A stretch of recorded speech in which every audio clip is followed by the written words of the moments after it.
Chick, chick, chick.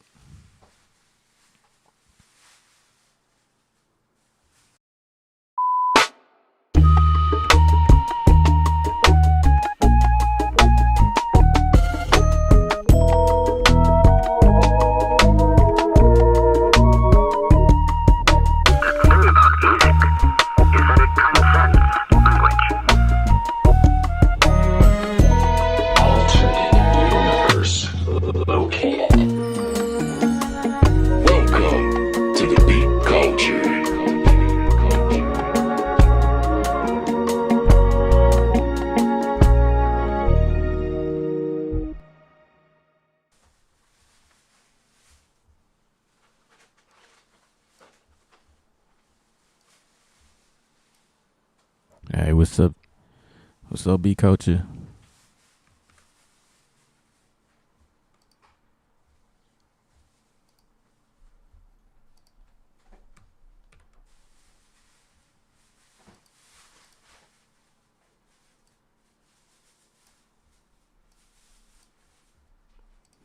What's up, Dev? I'll see you, sir.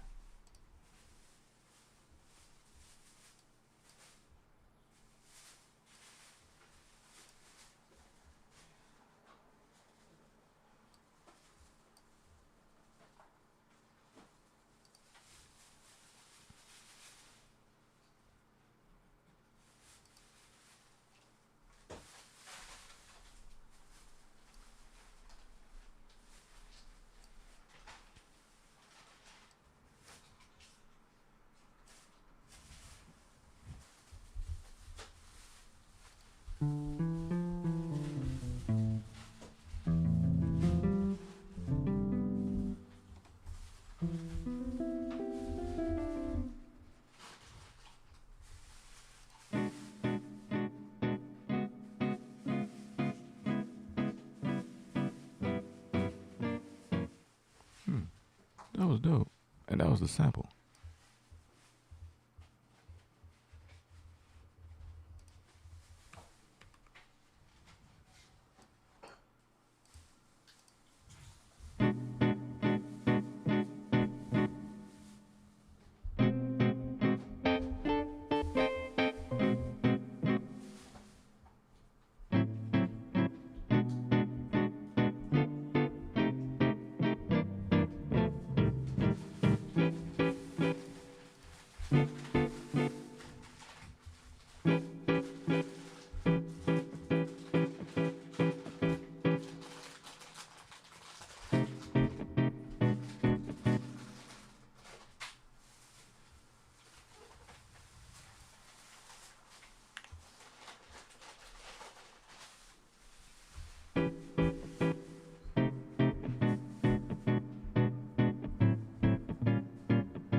It's really the second one.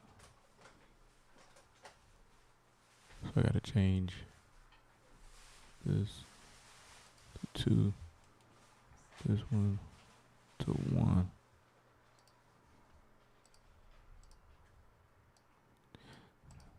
The many things about Studio One that I like.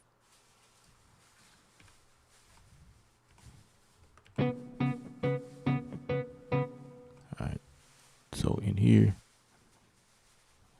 we want the playback to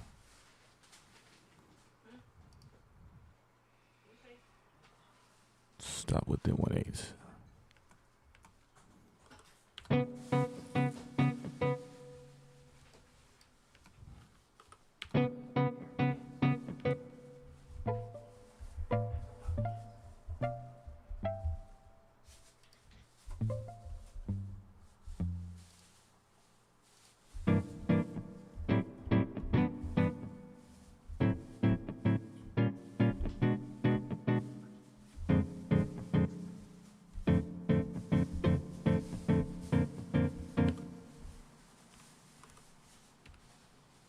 trying to find some chords that make sense, you know.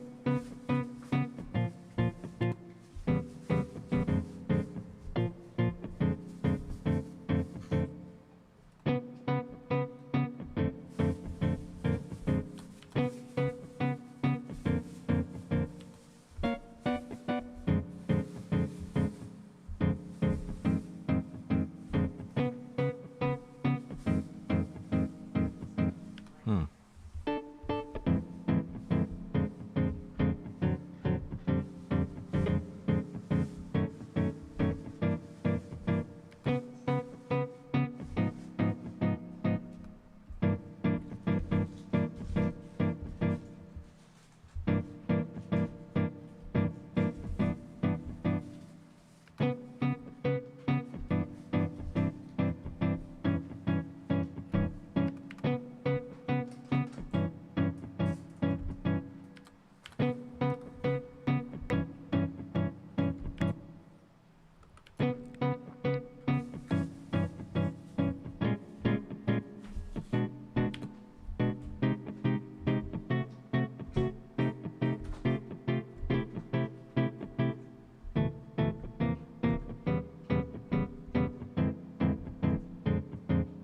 Hmm.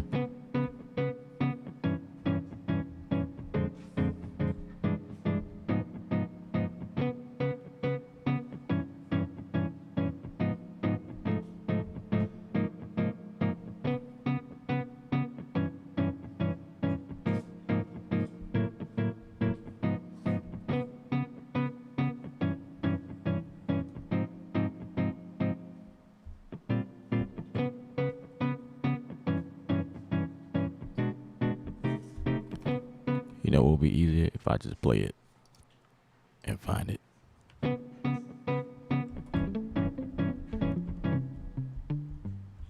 Okay.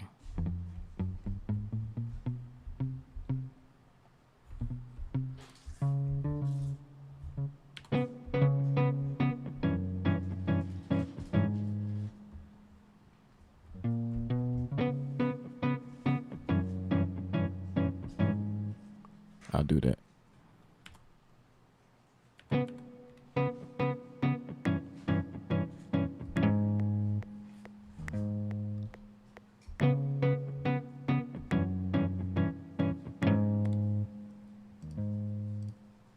So we went from, we're going to use those chords, bring it up to the top.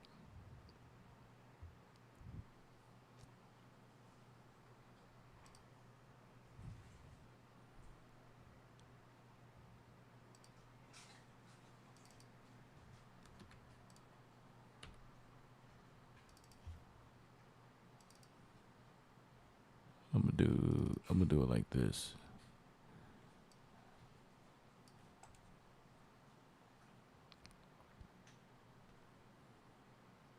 Can we get this to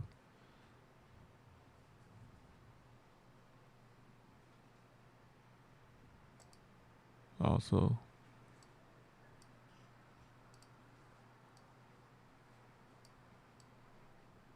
Man, okay. That's F sharp.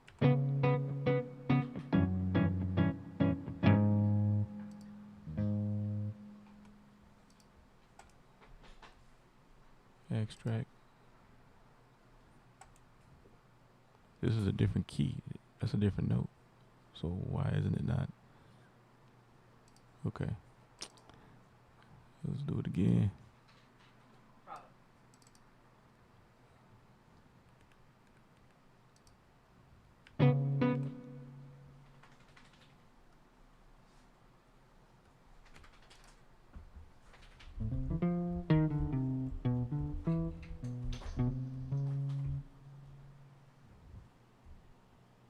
And that's not F sharp either.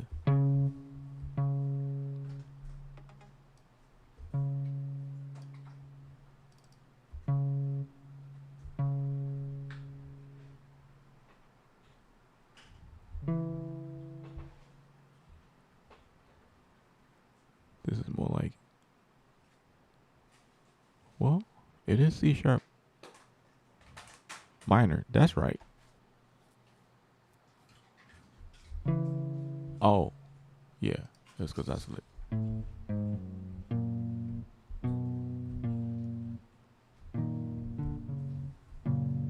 Yeah.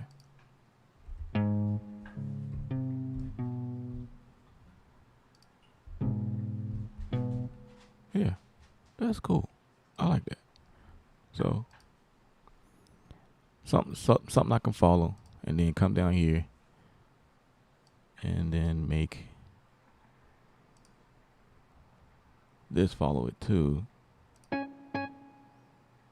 So that's C sharp, and then we need to go to F sharp.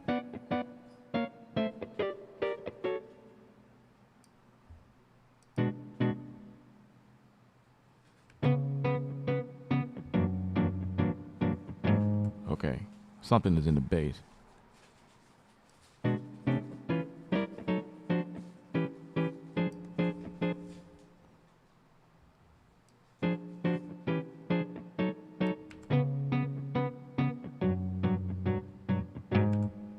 Ooh, wait a second. Why is it? Um.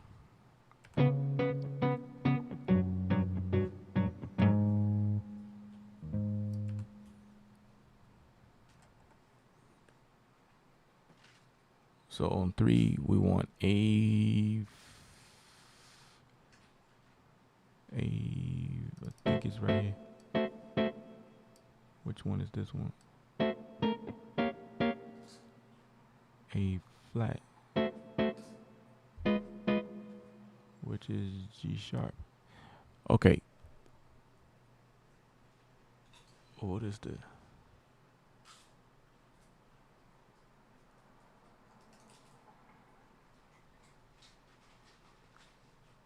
Where's my?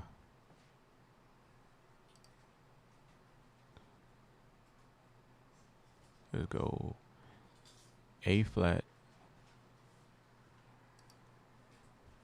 A flat.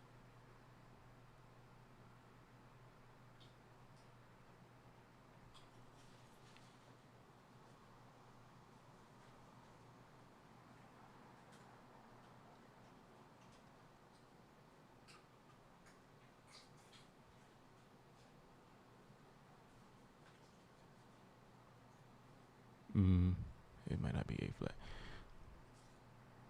A flat minor.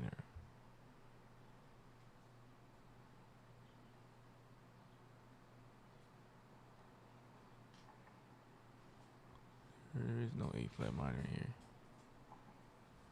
A flat. There's an A minor.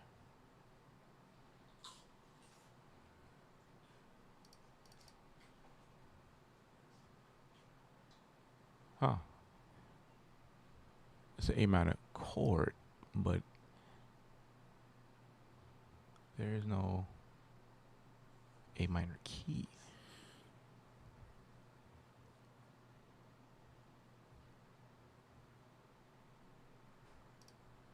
Okay. Let's see. Well, that's A flat right there. So it changed for me instead of saying G sharp, which was what I was going for.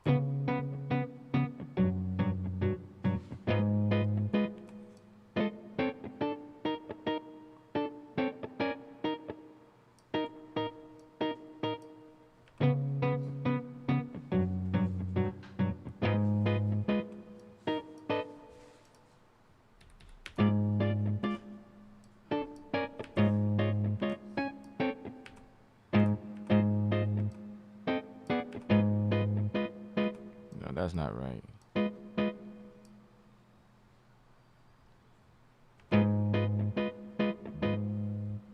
So let me see.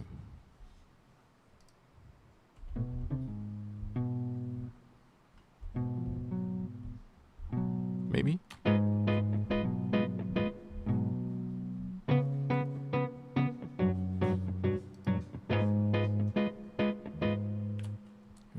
Put that right there.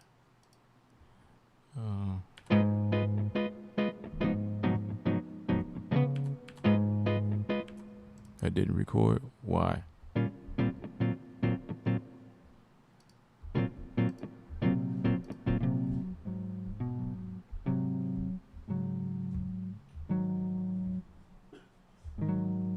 Okay, I like that. So right here.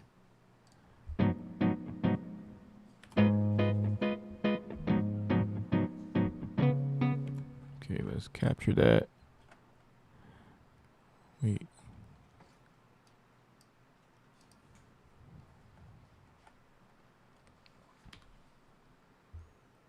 What's up, you?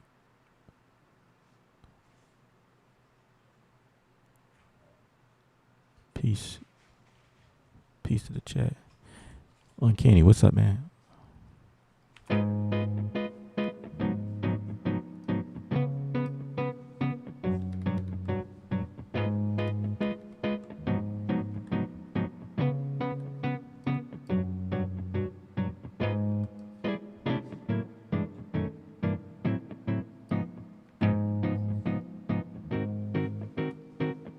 Wait a minute.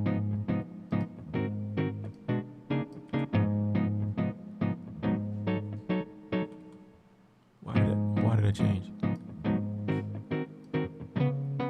Oh, I know why.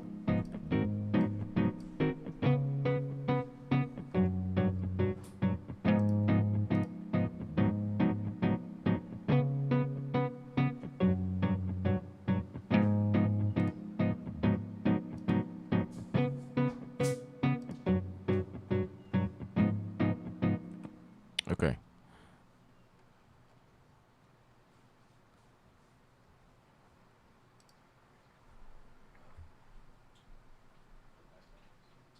C sharp. Swing. Let's change the voicing.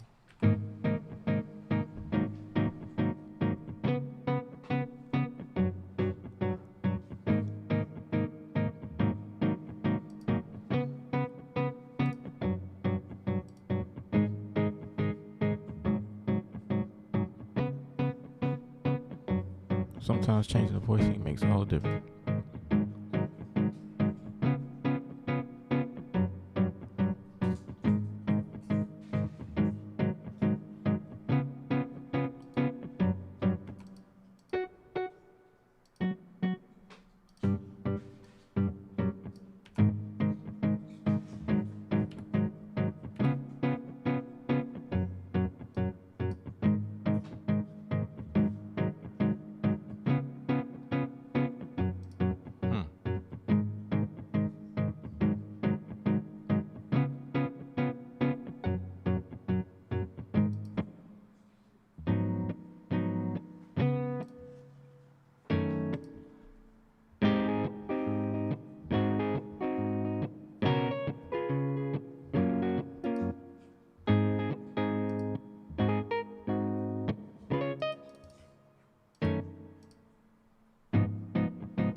Hmm. I feel like I need to just play it. I'm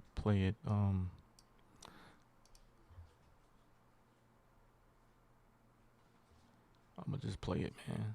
I don't like the results from the. Anyway, so this is Swing Nor, and we're just gonna play it live. So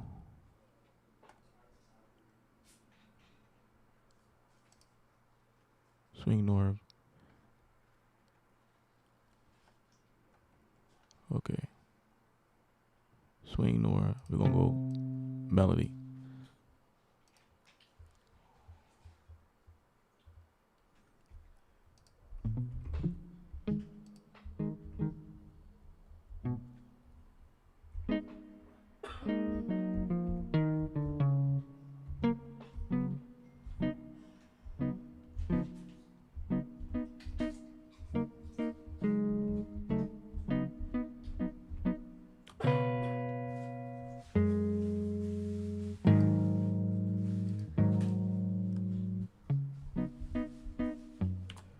I like the concept. 1, 2, 3, 4.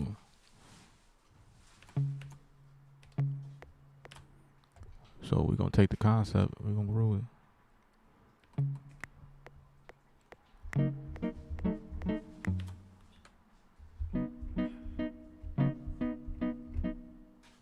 Okay.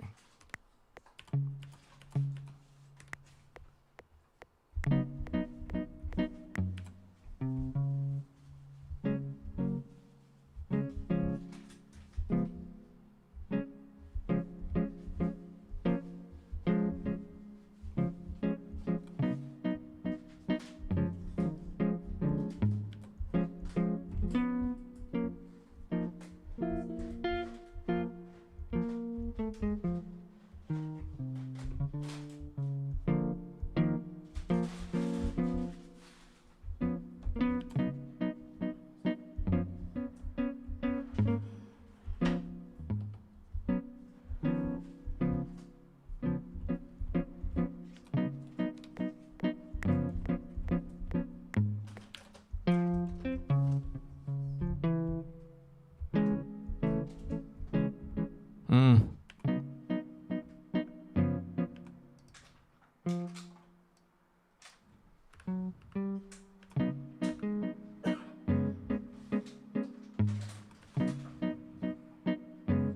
Mm-mm.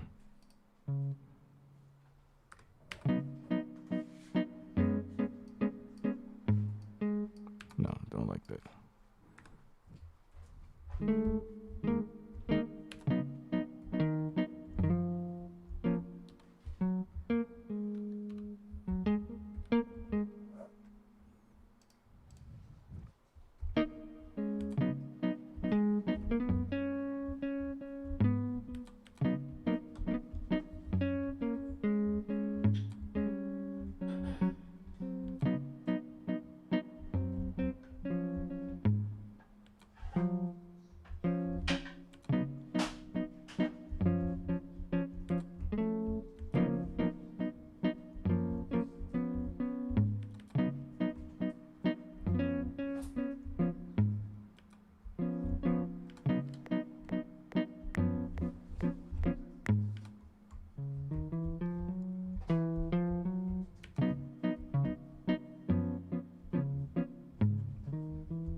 Two nickels, what's up?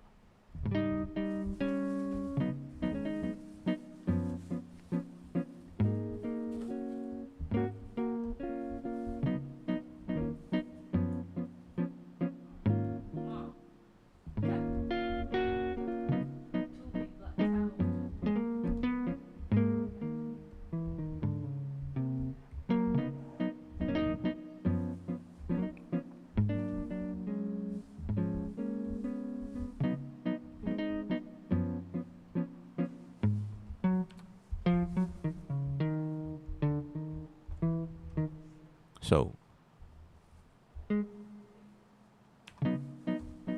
so A flat.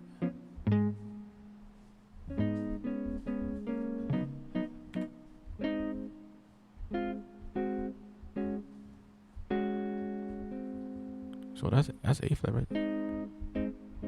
But I don't like that chord.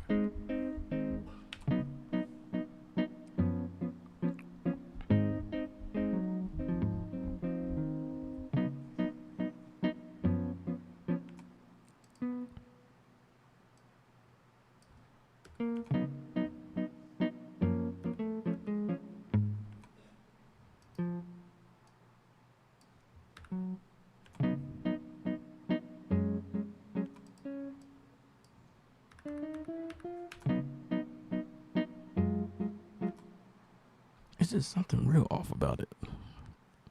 Mhm.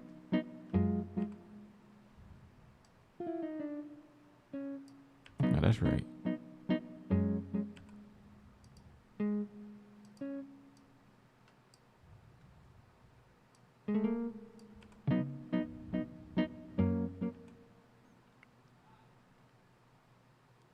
Okay, let me turn this off. As I think is.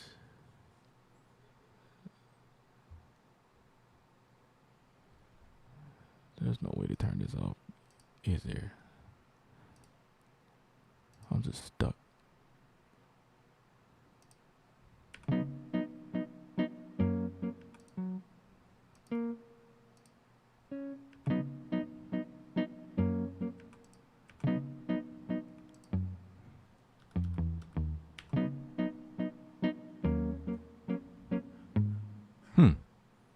Let's change that.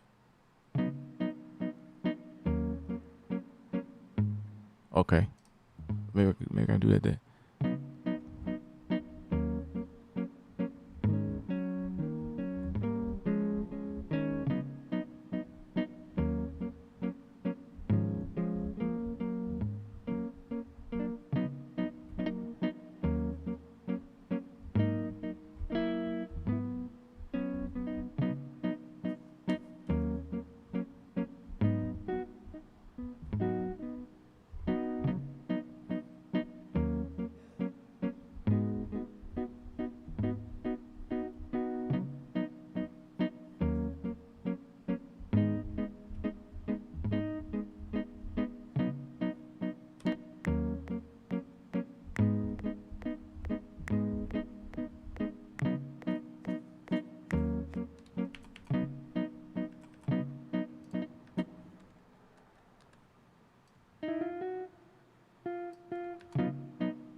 If I did something like that.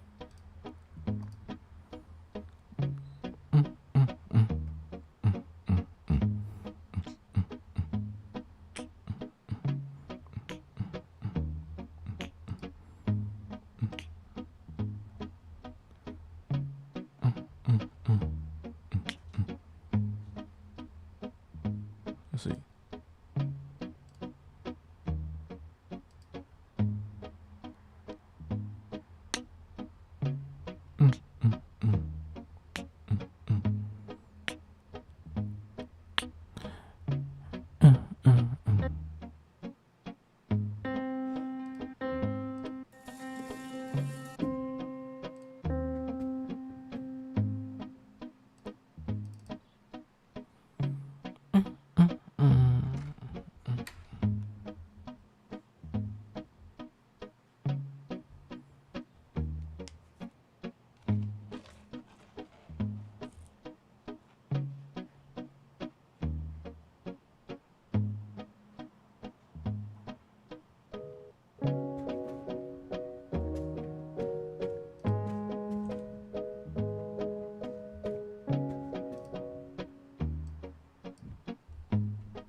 with that.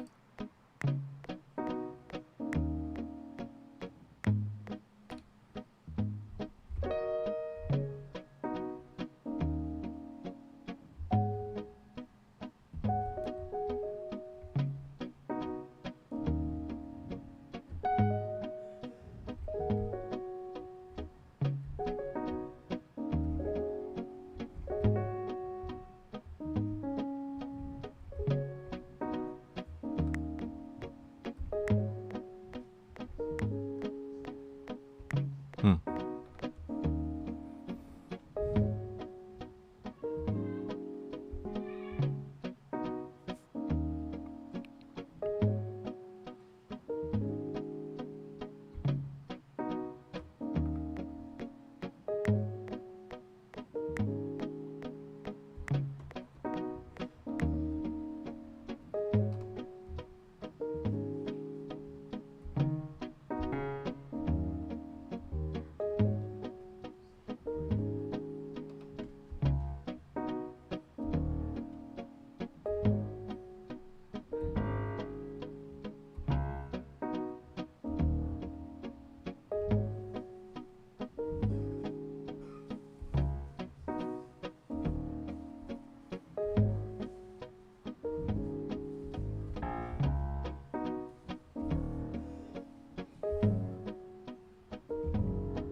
Good change.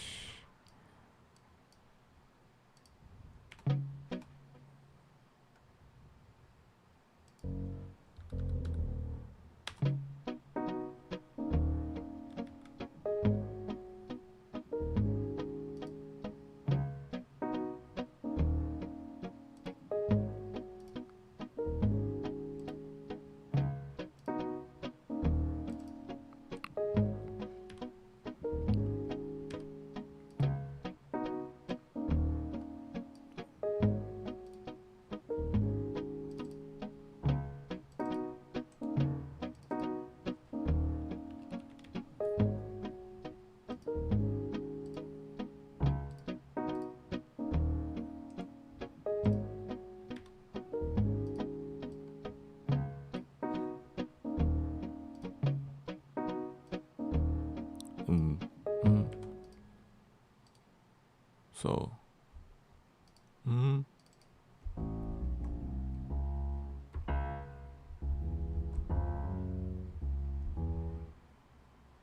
Okay.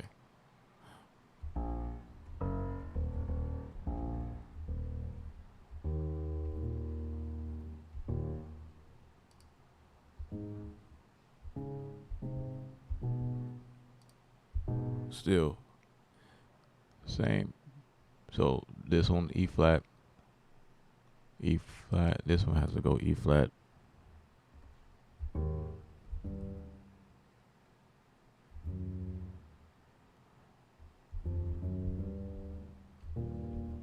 Huh.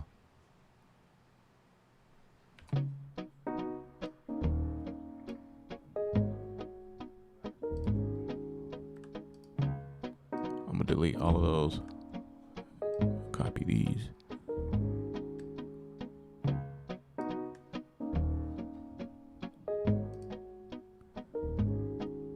All right, let's save that. And Big E, what up? That's Jazzy Groove. Absolutely, absolutely. And I did not plan it. It just came to me. I just go with what sounds good, and here we are. Boom. Let's see.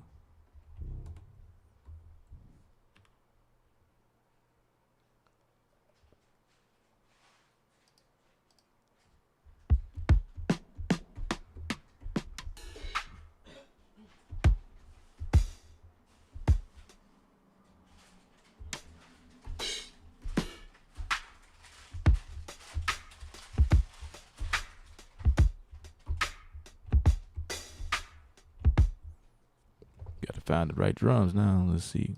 Mm.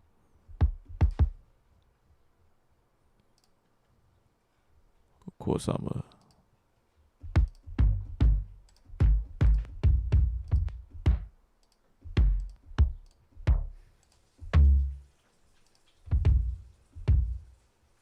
Kind of like that one. We're gonna change the.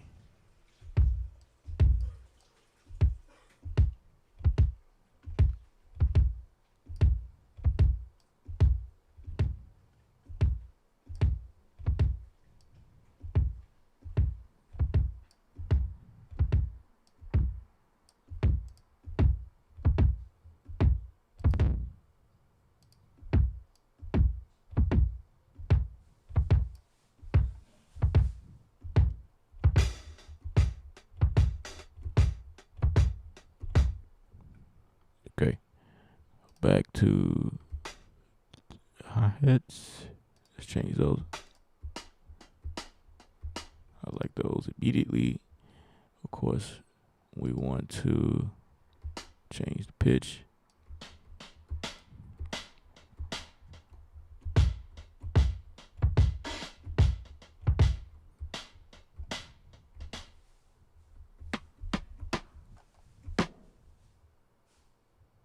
And now the snare.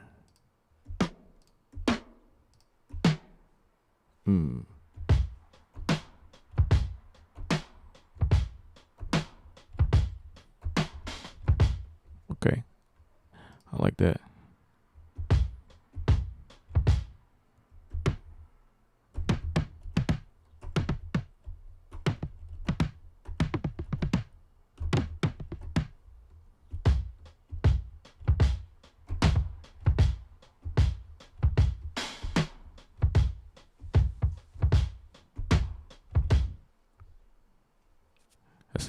Let's see what that sound like.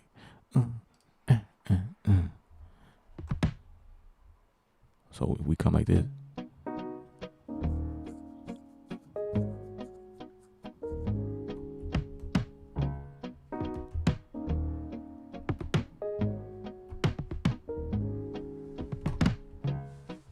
I like that. Let's see.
What am I thinking about next? Boom, boom, boom, boom. Some type of synth. Hmm.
like that.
I'm gonna push this bass out by itself.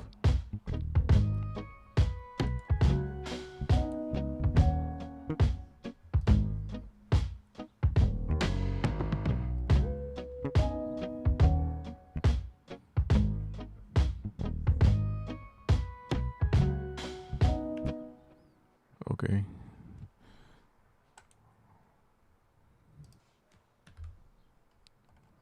Why? What? What is happening?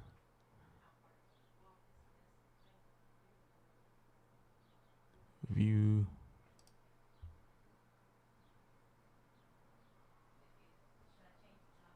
Yeah, let's go to Classic View so I can do what I gotta do. See, I want that to come out of 4.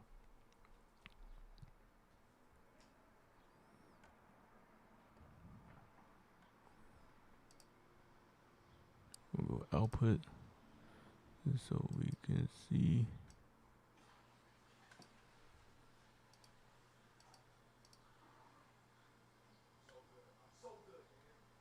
Quick load. I don't need that. Okay. There we go. There's my output. So I need to come back in here, of course. I'm gonna open all of these lanes up. Yeah. Alright. Alright. Cool.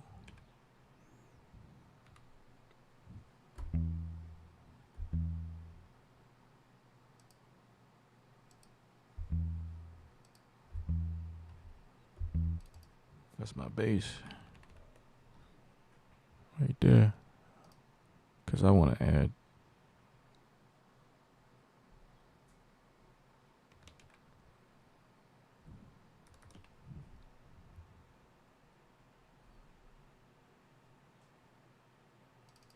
no. How about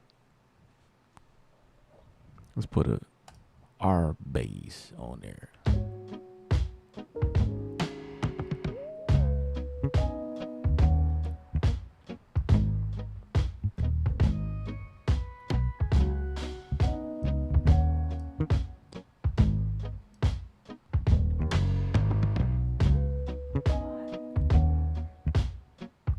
Yep, I like it.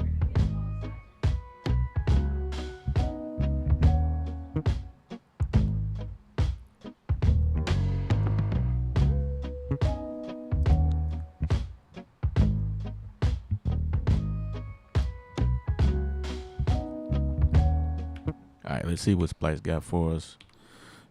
Let's see.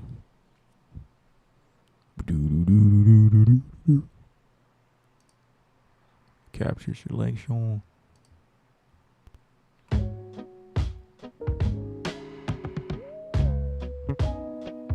I have a feeling that it did not capture the selection. Let's see. It did.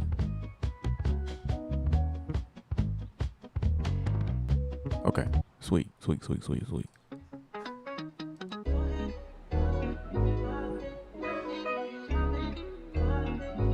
Yes.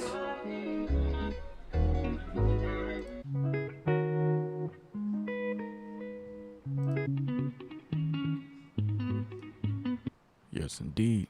Yes, indeed. We'll add that in there.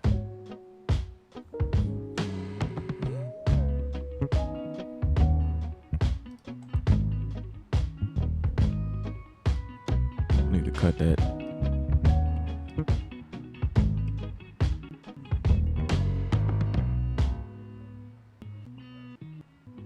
Maybe about 50.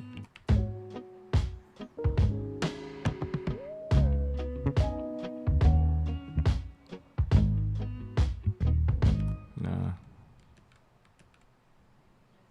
First.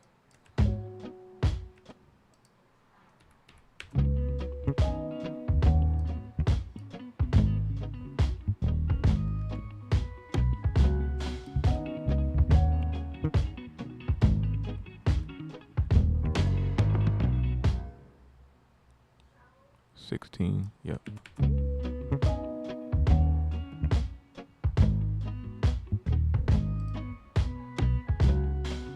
Let's go half on this.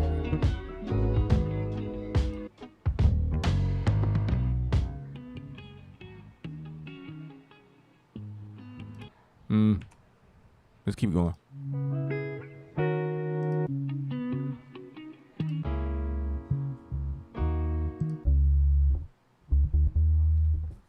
Hold my beer. What's up? Big Easy, what's happening?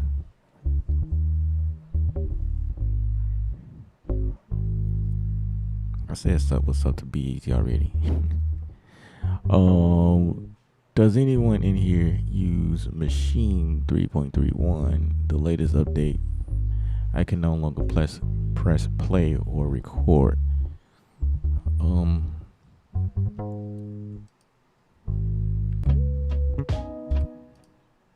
I want to say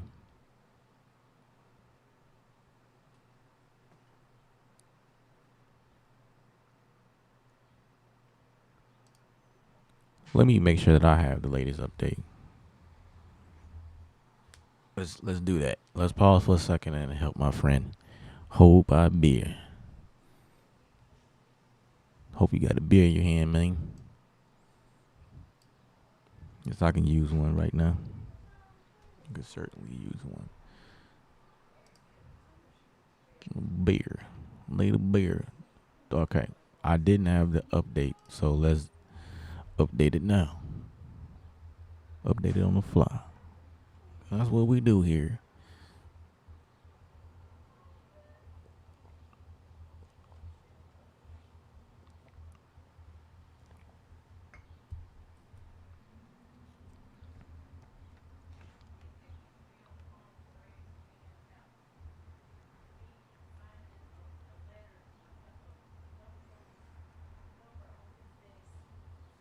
About one more minute.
All right.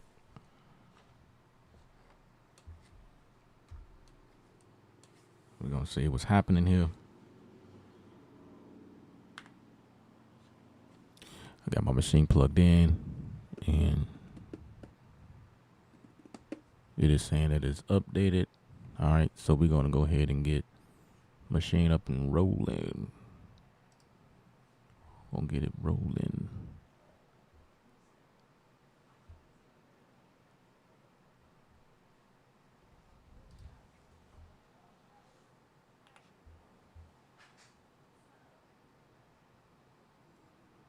Machine 3.3.1. Alright, so I'm turn the thing on.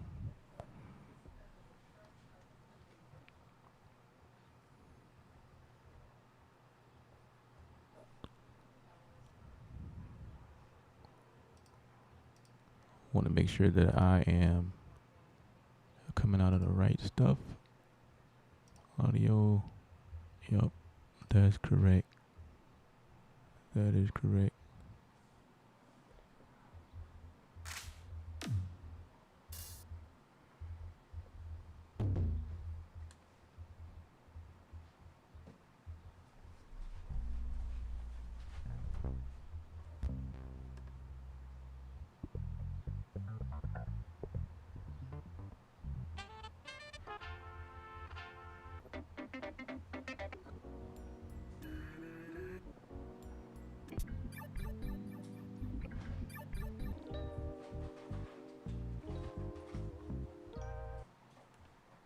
I'm gonna load that in there real quick.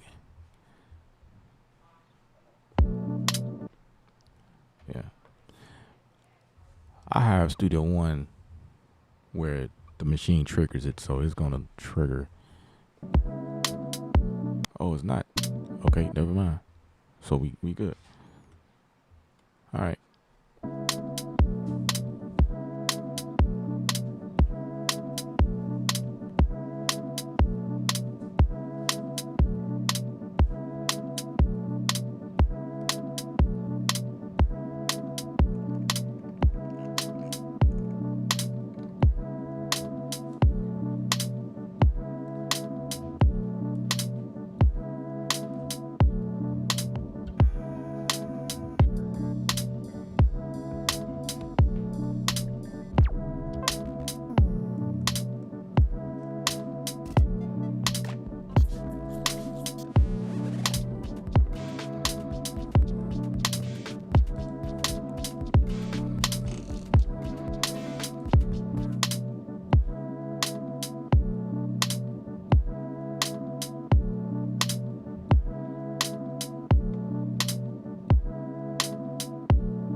Yeah, so far I'm having no problems.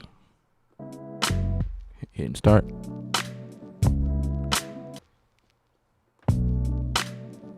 Yeah, no problems over here. And we could verify that this is 3.1. See, 3.3.1.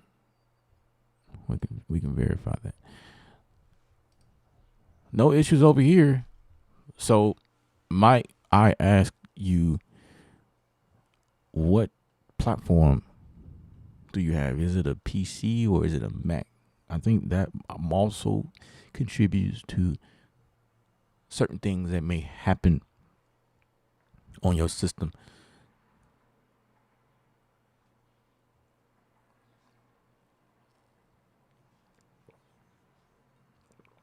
All I can suggest is if anybody's having issues, try restarting your computer because things hang up over time. I know that that's a huge thing. So that's probably the quickest way and the cheapest way. Restart, reboot everything. And if you still have issues, then you may have to reinstall machine. When you reinstall machine, you're not necessarily deleting any presets or things that you've done, because you should have a hard drive that you saved all your work to anyway, right? You just reinstall a machine. And then there's also a place where the presets live separately from the install.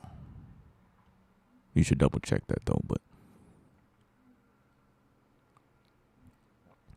all you gotta do is go inside of native access and look for a machine.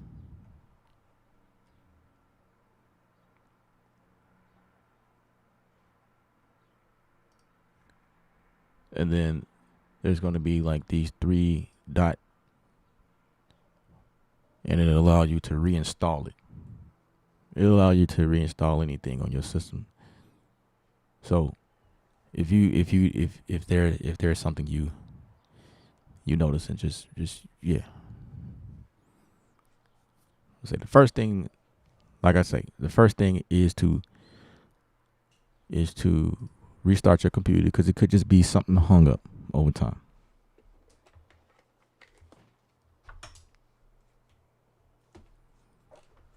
All right.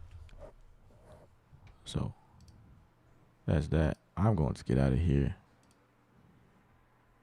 and go back to the project.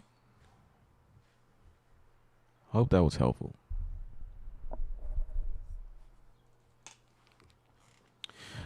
I appreciate the thumbs up. If you haven't had the chance to do so, please. I appreciate the thumbs up on the video. It just made me feel like I'm doing something y'all like. So, certainly appreciate that.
Ooh, yes.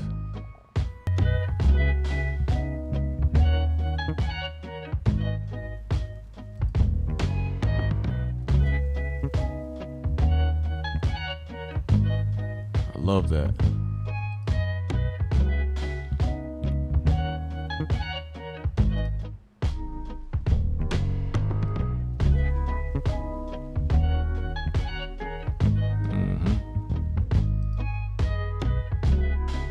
Then we're gonna put a EQ on it.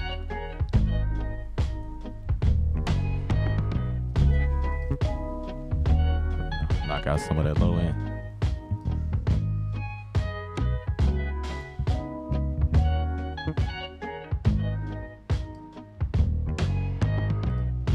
Actually, I'll put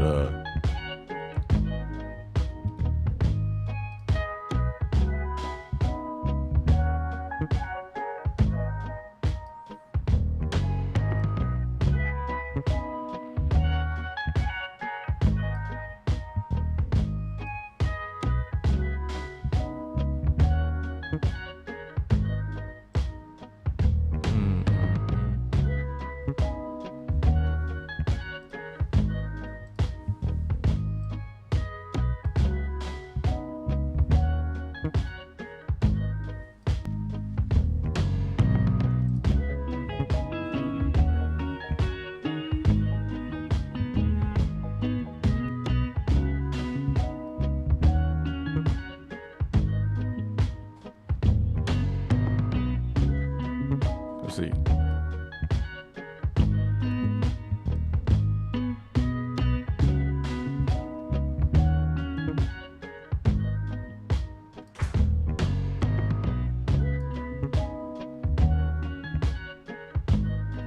Nah, that don't fit.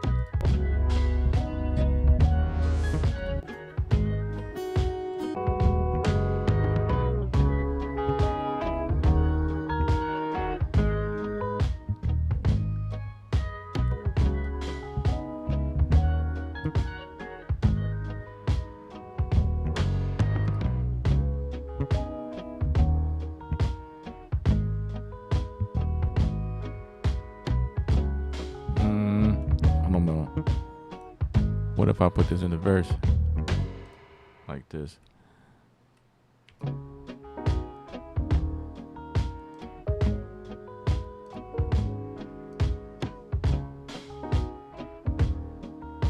Nah.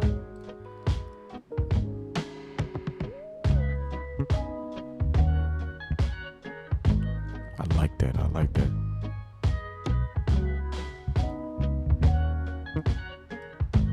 Yeah.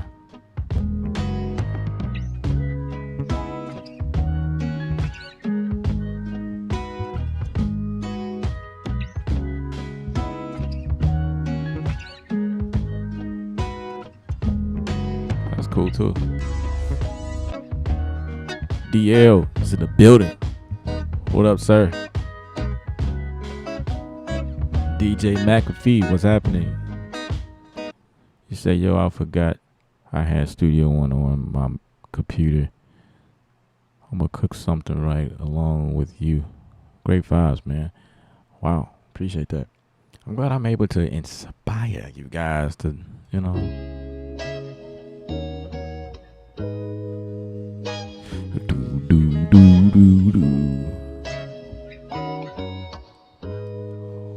What does that sound like in the beginning here? Let's see. Do do do do do do do.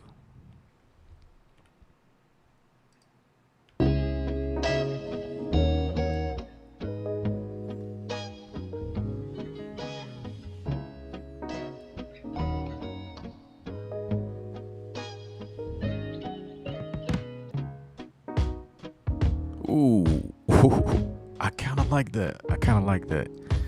Okay, all right. Okay, check this out. That was kind of fire to me.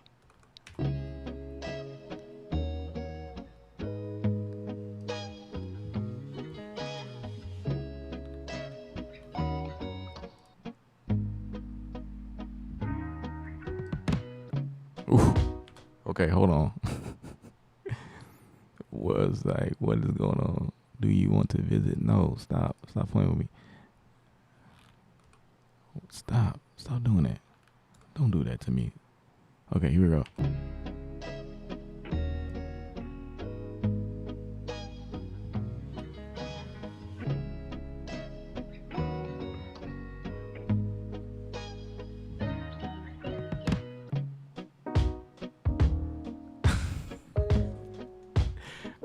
Okay, hold on.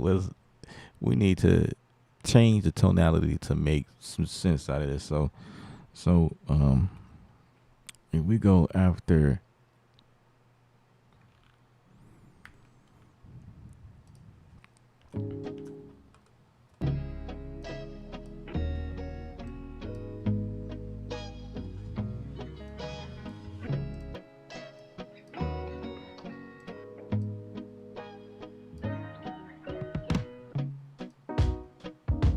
Hmm.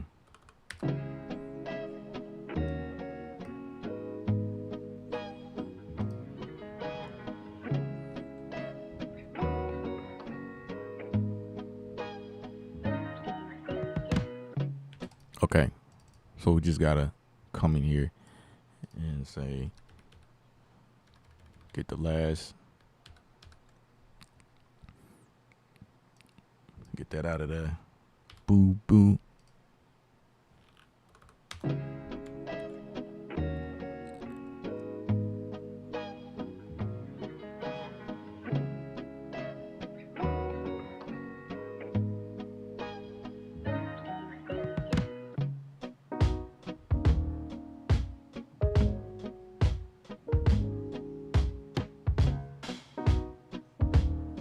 Hmm.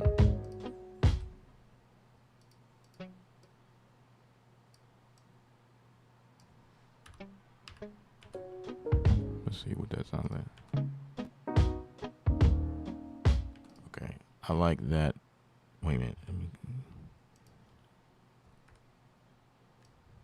have to change the note to make sense. So, okay, here we go.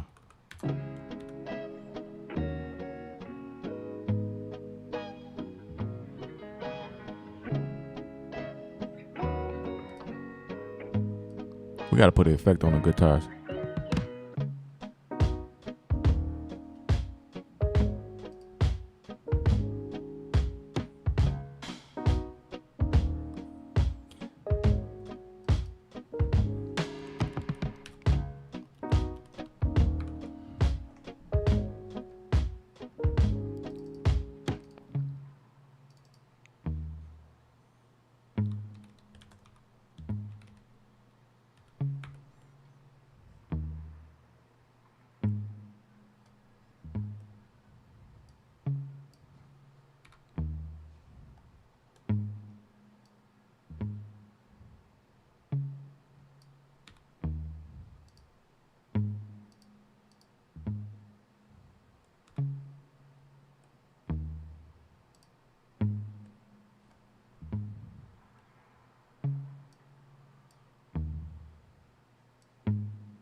I'm gonna put a reverb on it.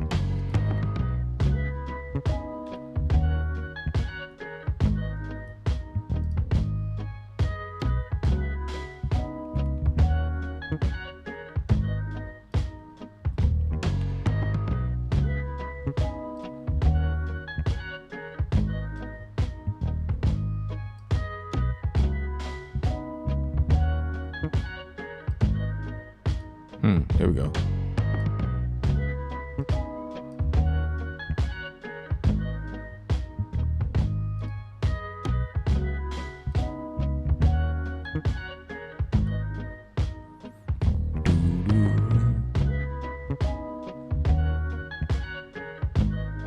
I want to put a tape on the end. I think this would fatten the sound. So, with that being said, we're gonna go for TR6 T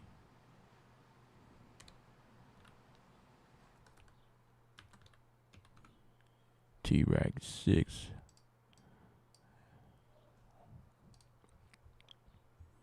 I need a tape on this, my boy. Let's see. Which one do I want to use? I don't know.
Wow, okay.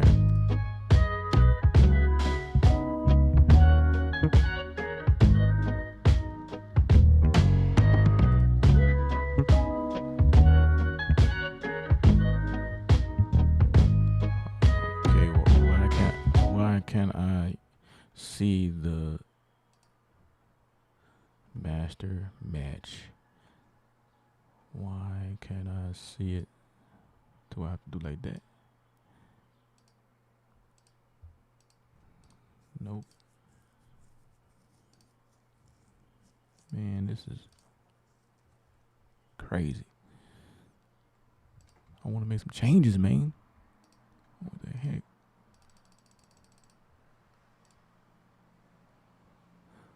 What the heck?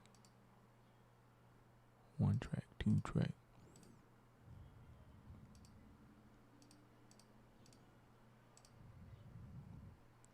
Whatever.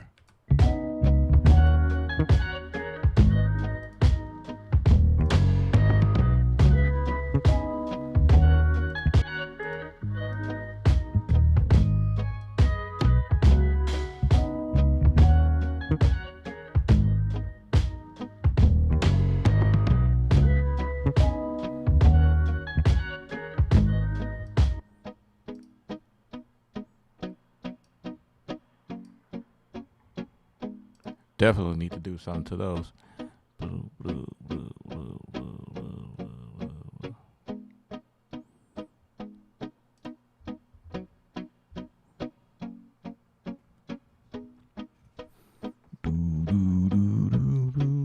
So let's come out of 2 for this one.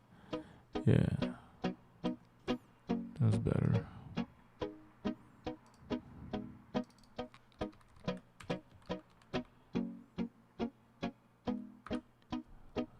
Guitar chops. Let's go with a guitar rig.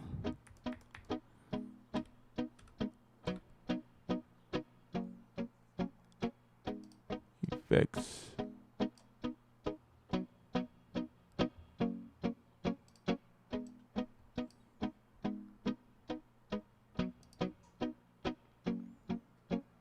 Let's say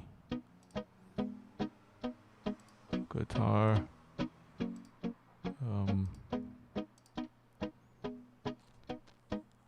Clean.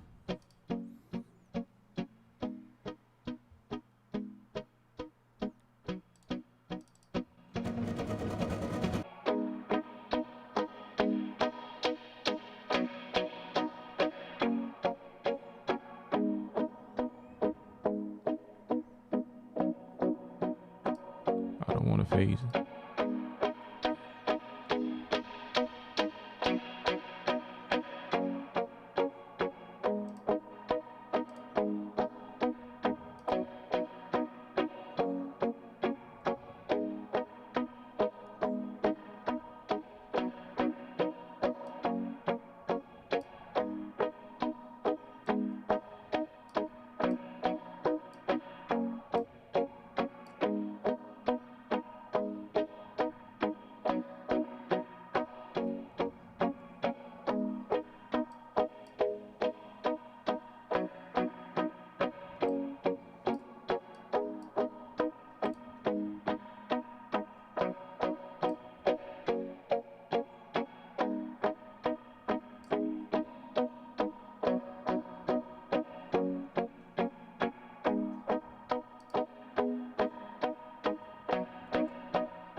Nation of Barbaria, what's happening? What's happening? What's happening? What's happening?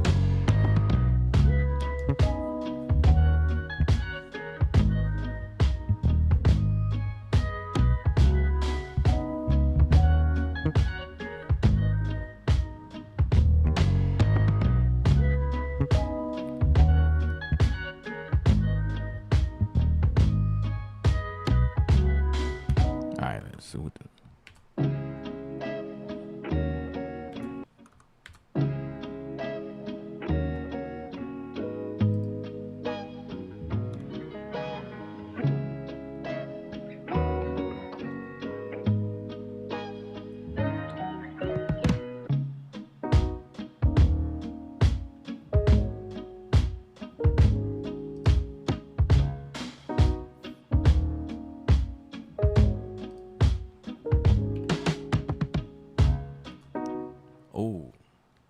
diggy diggy diggy diggy.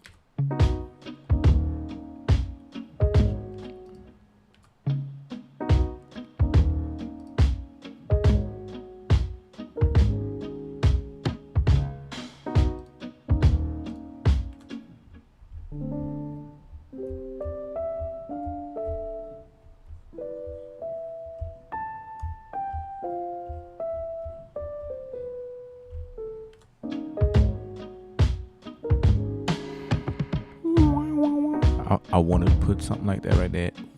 Something like that. Wah.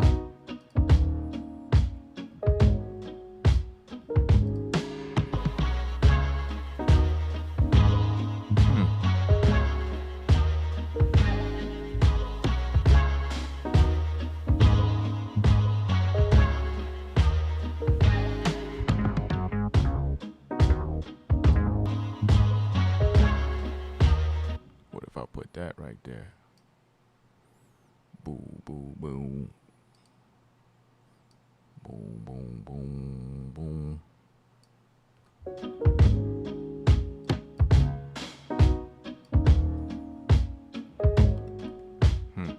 Let's see. Ooh. I'm feeling that.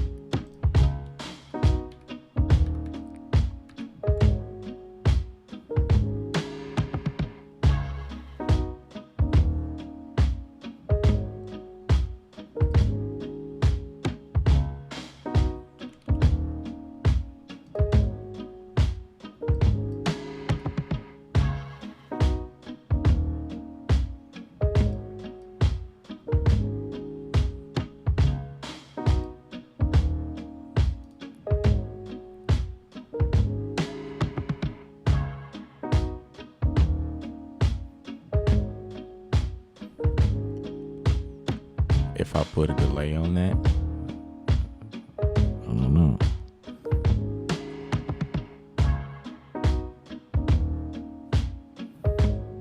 So I can sustain a little bit more.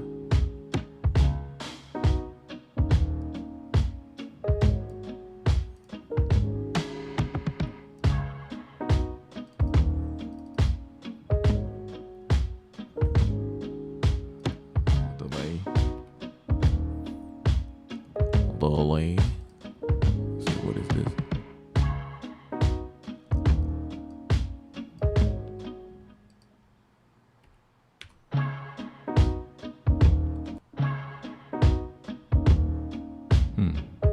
What is?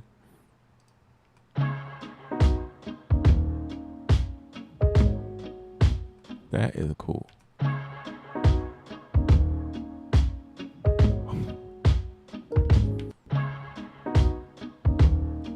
Yeah. Fire.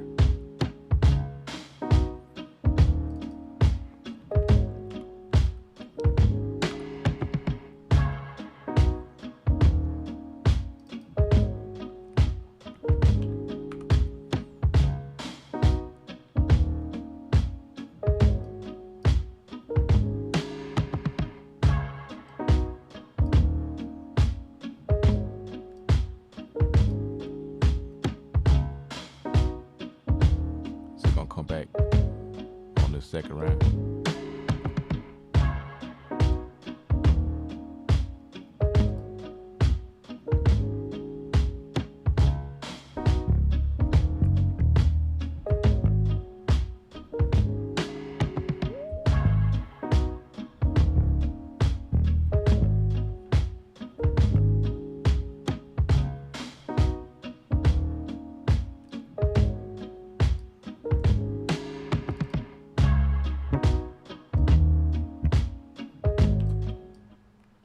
No extras. We just want it straight. Boom.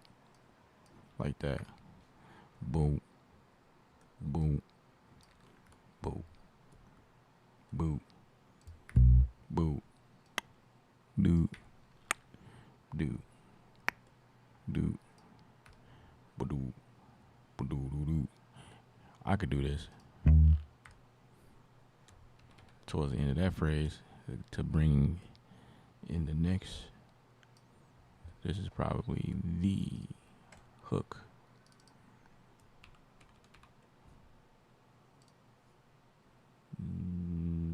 Yo, that's the hook right there.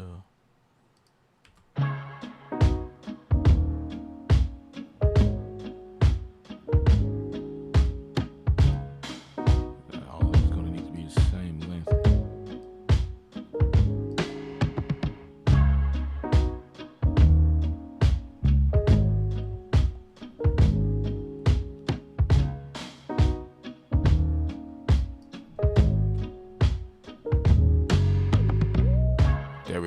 Yeah, I like it.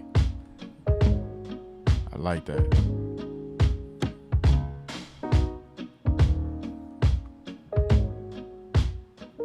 Closing the store in 2 minutes. All right. Appreciate that, Dev, with the fire emoji. Appreciate you, sir. Appreciate it. DL said Miss Erica Badu needs this one. Okay. All right.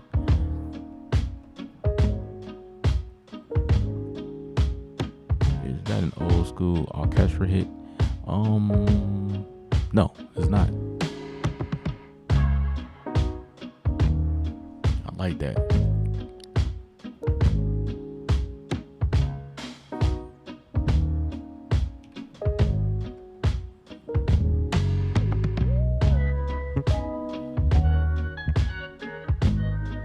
Ooh. All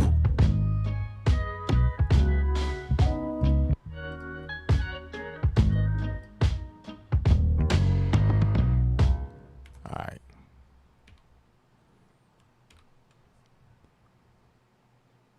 Actually, we're not going to hook that again. We're going to leave the people wanting more. Like, wait, the verse coming in already? Bruh, it should be longer. And then I'll extend it.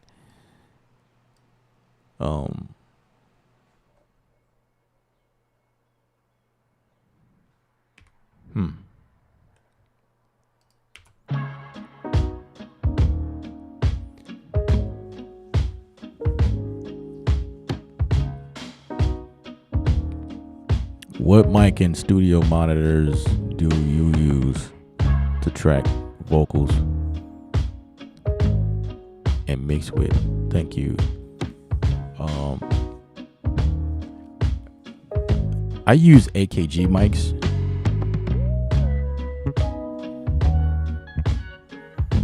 Like, no, not AKG. AKG mic was one of the first mics that I've used to get my production started, because it was a rather inexpensive mic, but it was still name brand. You know what I mean? Like, AKG has a name for themselves. So I started out, there's a Perception something 400, I think. Gosh, I need to look that up. But the mics that I use now are Blue mics. That's just my preference. I use Blue mics.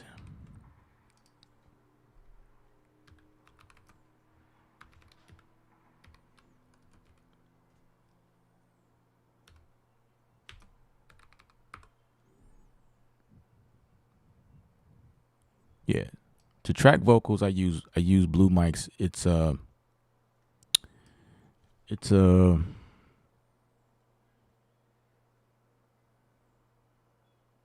I'll show y'all. I'll show it.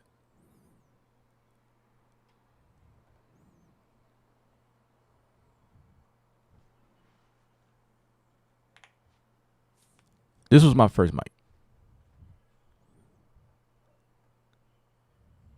Yep, this was my first mic.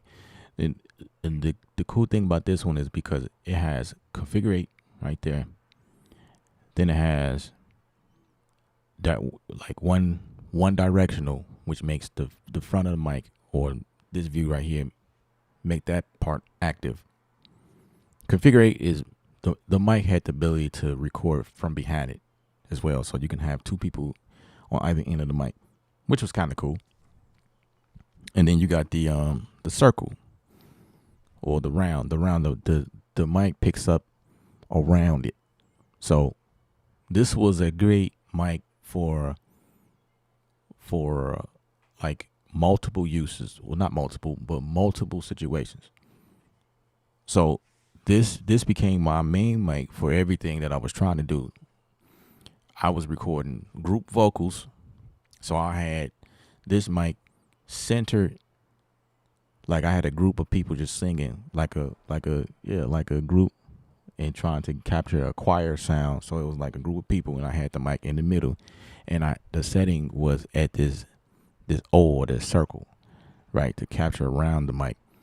And then I had some situations where I used the configure 8, back in front, and but mostly it was the one directional setting, which is in the middle here. Yep, this was my very first one. I also record horns with this, so I'll have horn sessions, and I'll use this to record. But I wouldn't use this mic for anything else, just vocals and like horns or whatever, because that's all I had at that time. Recording drums is a total different. That's a total different thing. But the mic that I use now is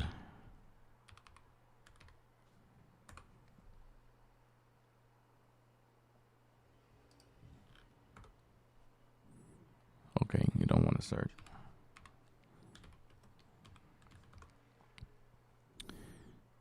Blue has several mics, but the one that I use is neither one of these actually.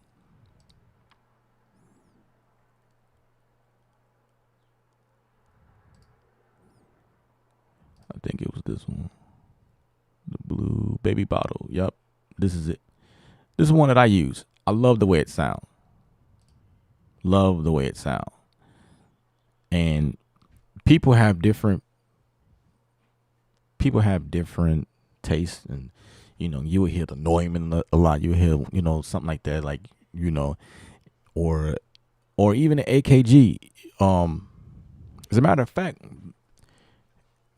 that Perception mic that I showed y'all, that was the entry level, which sounded great on a lot of stuff. But the AKG 414, I think, AKG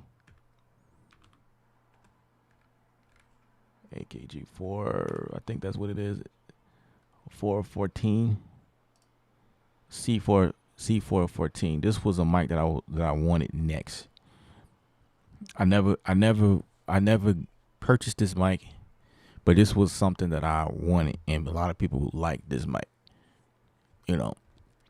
But I kind of just stopped at the Blue mic, and I just thought that thing sounded amazing. So for a vocal, that's what I would use. Studio monitors, I say Presonus is pretty decent. The ones that I have, I'll say, is I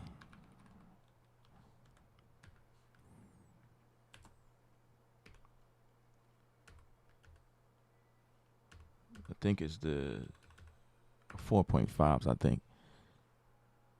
That looks about right. No, that's not it.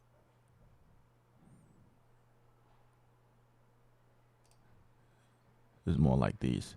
But they redesigned them. Mine don't look quite like this, but this is the concept. They redesigned them. But I use these in the studio. They don't give you that sub in, although they may say there's subwoofer, but it's not the type of subwoofer you're looking for when you're talking about thumping the studio. But I use these for top end mixing, just so I can mix and hear from high end to mid level, and I'll mix low end as well, because the way that these resonate is very transparent, and a lot of people don't have subs. You know what I'm saying? So I would try to do the best I can with mixing. And these are a set that I have. I also have two other sets. I have the Mackie 824. Now these, oh man, they changed the design on these too.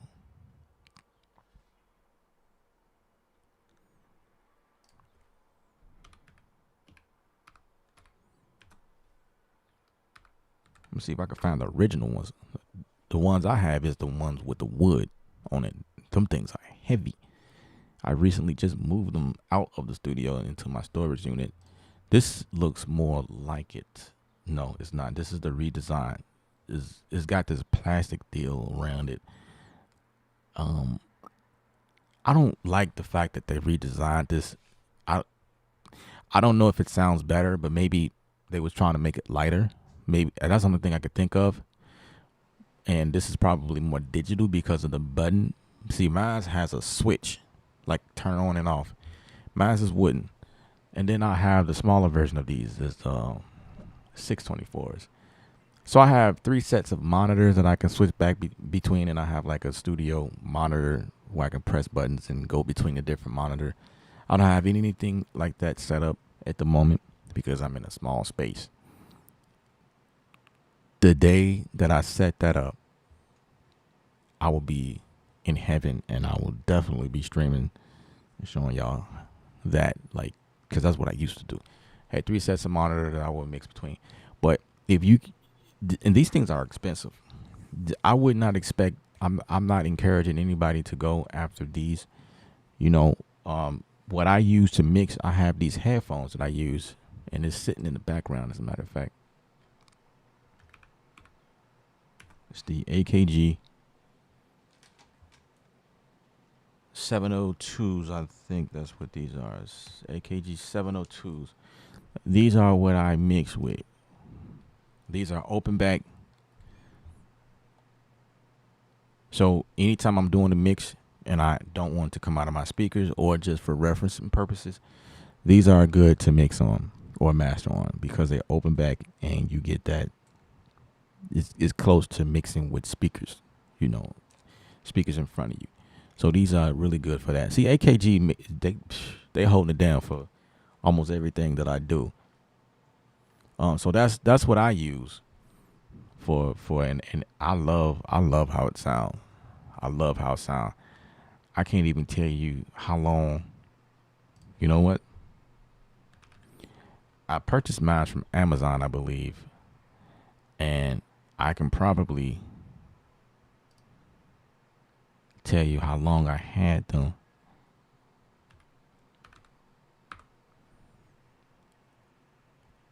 There we go.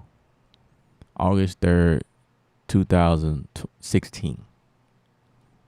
So I had these joints since 16. The only thing I need to replace here is the velour. I paid $200 for them.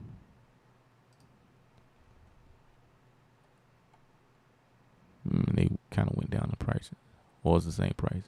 But as you can see, this was like $300-$400 somewhere else. I need to replace the velour. So for something I've used for what?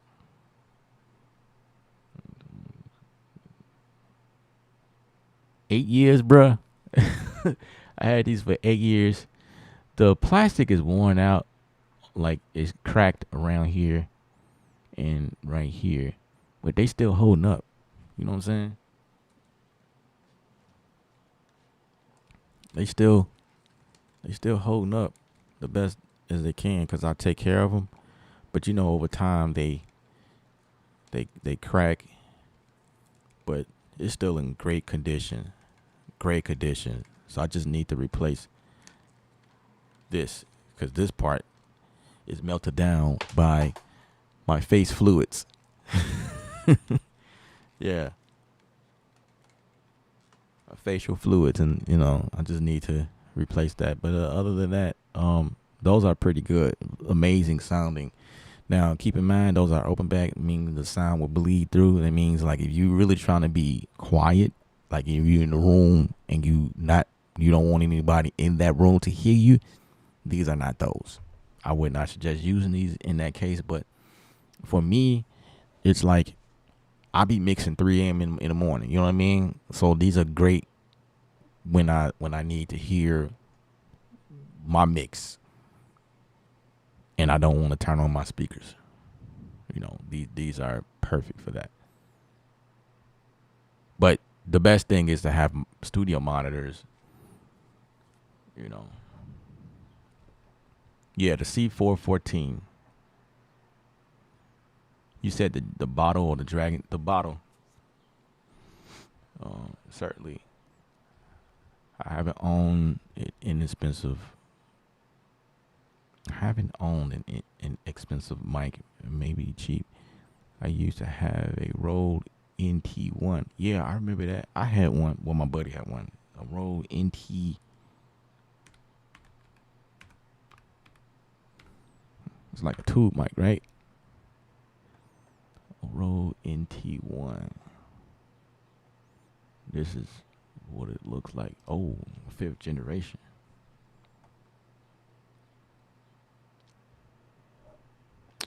The one my buddy had was gray.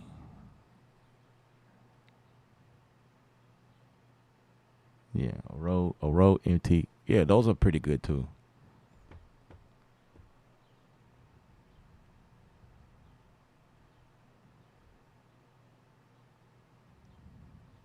Yeah, that's a good mic.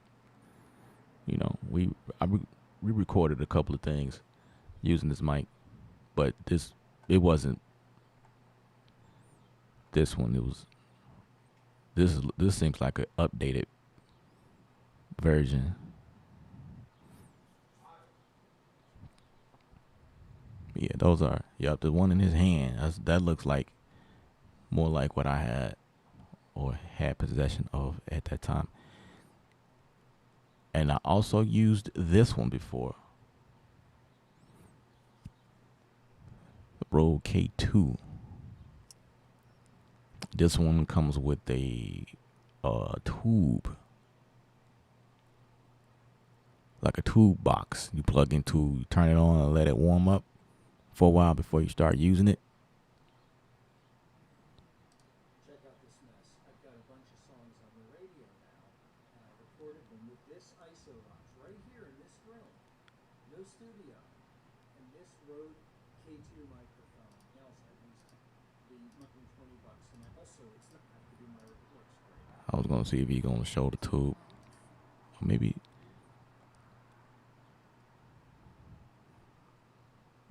Yeah. I had the gray one. Yeah, absolutely. I just bought a pair of old HR 824. Haven't gotten them yet. How do they sound? Oh man, if you get the Mackie 824s, HR, you gonna love them. You're gonna love them, bro. Seriously. Like I say, mine's is wooden, but I can't imagine that they sound any different from what I had. It's just they were updated with newer technology. Um, Nowadays they're more plasticky than anything. There's a power button on it. You know, lit up LED lights around it or whatever, and you know you can just hit a button to shut it down. Mine is not that. Mine is heavy. The HR 824s, I think, even in plastic form, is still pretty heavy. But I don't know what they sound like. I can't speak to what those sound like. But I would only imagine that it sound the same. It's gonna give you that bass, the mid to highs. It's gonna give you everything you need. Like those are a great set of speakers. You can't go wrong with those. And those were my first pair. I still have them. They're just in the storage, and they sound super amazing. Super amazing. I love those things. I went with those when everybody was going with KRKs at that time. You know, everybody around me owned the KRKs, and I didn't really care for KRKs. I just didn't. I was going for something that was more versatile than anything that I could mix on. Not only just make beats, but mixing records. People were buying KRKs for beat making. I feel like for a mix, they didn't resonate really well in all of the frequency levels, you know. Now I have a KRK 10-inch subwoofer. I have that. That's in storage as well, but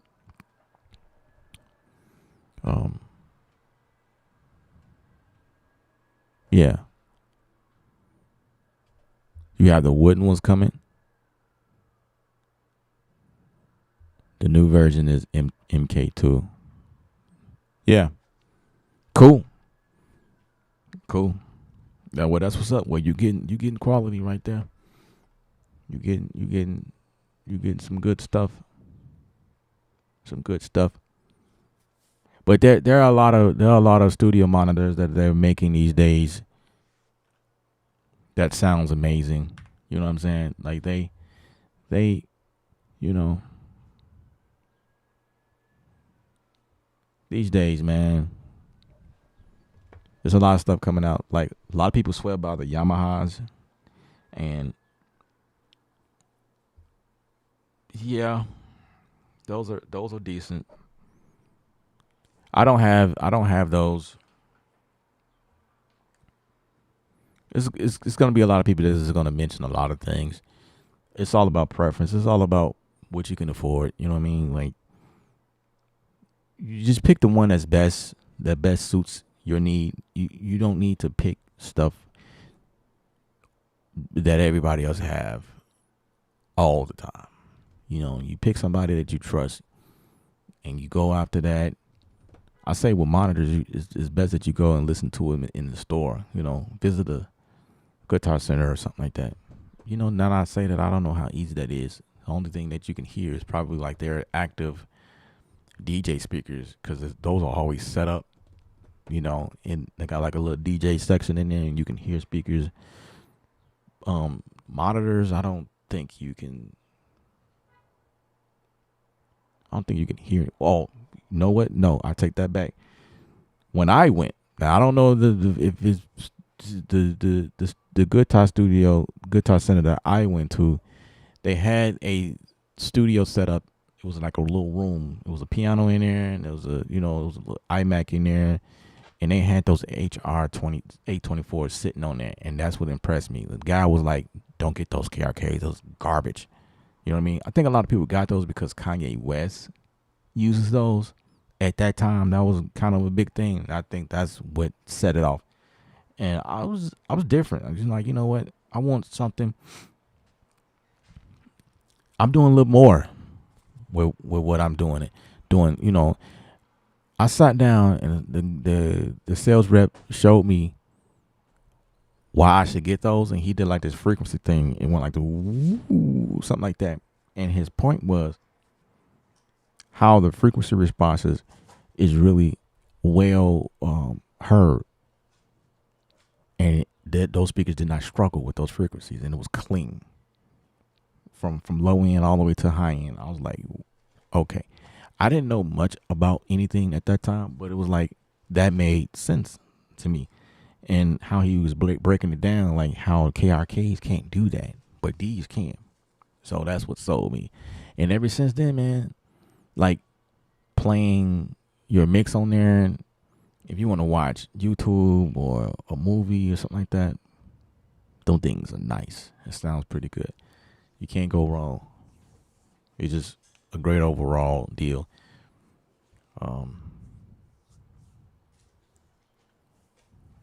Yeah, I like them. I still like them. I haven't heard them in a while because they've been in the storage for a minute. That's genius. Forget speaking to make. Yeah, yeah, yeah. I bought speakers. I was after something like the KRKs, like just the way that they were designed was was you know they were super basic. They were what most people was looking for.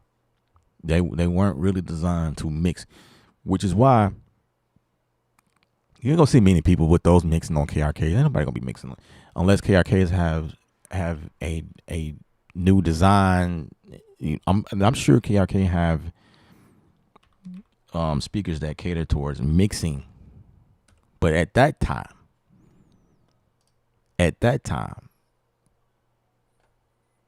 no, they still look the same. It's still the same stuff. Yeah, yeah, it's still the same concepts here. Yeah. And the other thing was a lot of people was going after these is because of the price. They were cheaper, you know, certainly cheaper. Yeah, they haven't changed. Not, I I don't see no change. I'm sure there are some changes. Like maybe if I go to a KRK website, maybe they have new technology. They look the same. They are the same. This looks different. The Rocket. I'll probably go after these for the studio, like sitting on my desk.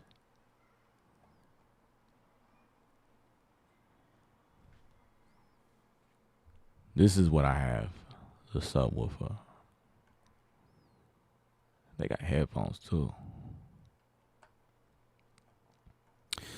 I'm not bashing them. You know what I mean? I'm not bashing KRKs. I think they're decent for what it is, but it's just um I mean if you just look at it, it just doesn't appear. It doesn't appeal to me in what I'm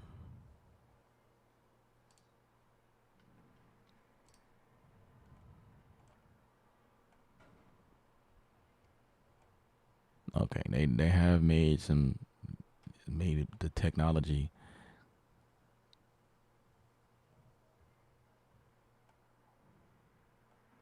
Yeah, these are probably best for mixing because yeah, this looks different.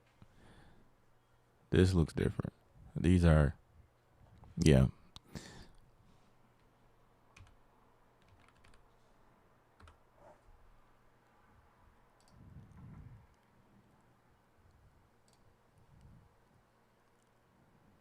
The 824. Yep, I remember that price. I bought them at 800 per box, not a pair per box. Oh my gosh! And I still have them. And man, these things I had them for years. The other one I have is this, the big knob, but it's the older model. It's not. It don't look like this, but it's a big knob, and it gives you three set of like three channels, and I can go between. Um, yeah, A B C. So trying to remember what I did. I think I had my sub on C, and then the 824 is on A, and then the 624 is on B. When I got the Personas, they weren't a part of this setup yet. This was after. Like what this setup with the subs, I put this in storage before I got the Personas. The only reason why I got the Personas was because I was moving into a smaller space. And so I couldn't, you know what I mean? So this got put away. Yeah, this looked the same and nothing changed on the back. They just changed the design a little bit. Yeah, it looks the same.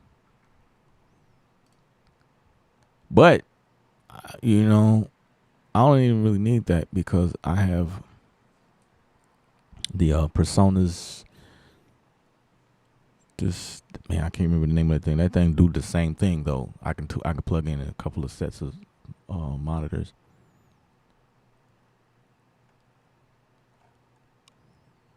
But you know, Mackie is just known for great products. If you see what they do,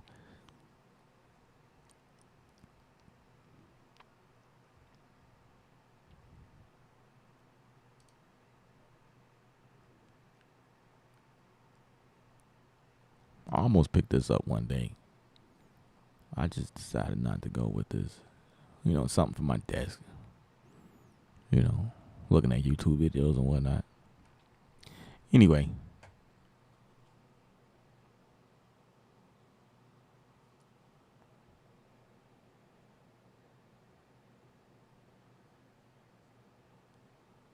yeah, just make sure you're not disturbing the people that live next door to you. You know what I mean? If you gonna get a subwoofer. So I'll tell you what I did, how I used my sub. I didn't have it on all the time. I only had it on certain times. And these certain times were when I needed to hear what the low end was doing for a song, especially like something that will be played in the club or a big arena or something like that. You want to hear how the bass resonate across the arena. Well, subwoofers was a great representation of what it would do. So I turned the sub on then. But I didn't have the sub on the entire mix. I turned that thing off. The subwoofer was off half the time, more than half the time. When I'm mixing straight from my top speakers, my monitors. If I'm watching a movie or something like that and I'm on my system, then I turn my sub on just to give me that a rumble or whatever. But those A24s was giving me enough, from it. The sub and that was like, it's nice. If I'm mixing vocals, I turn the sub off. I do not have it on at all because actually sometimes I may turn it on just to make sure that the vocals is not hitting the sub, the frequencies in the sub. I think that's what I was doing, but I understand frequency and how to mix. So I know the vocals is not going to hit that low because I usually cut beyond 80 hertz for the most part. I think beyond 80 hertz and up to knock out that muddy. Yeah, I try to stay away from that when I'm doing vocals and whatnot. Well, it just depends on what I'm doing. It depends. But usually, the things that live in the 80 hertz, 50 hertz range is usually my kicks and my bass. Things that are meant to be down there. Yeah.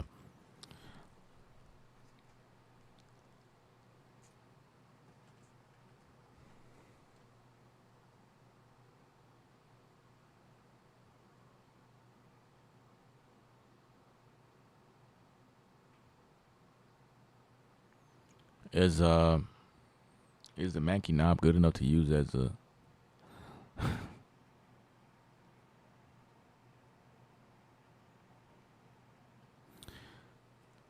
I'll put it this way. The Mackie one knob, I still have it. It's packed up somewhere. Like I said, I'm not using it right now because I don't have a setup that requires it, but dude,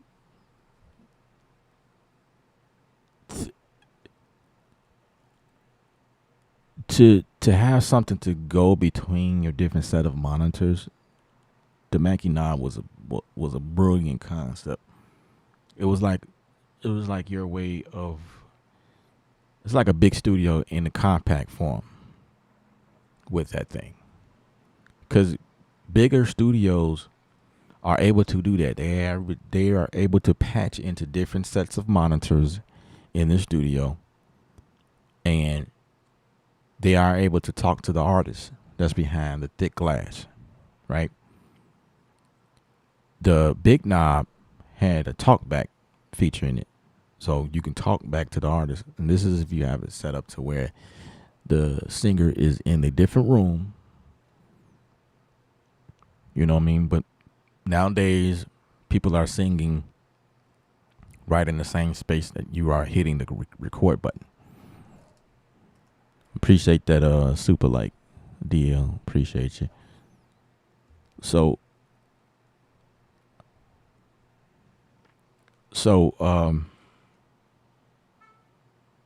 the big knob was super useful.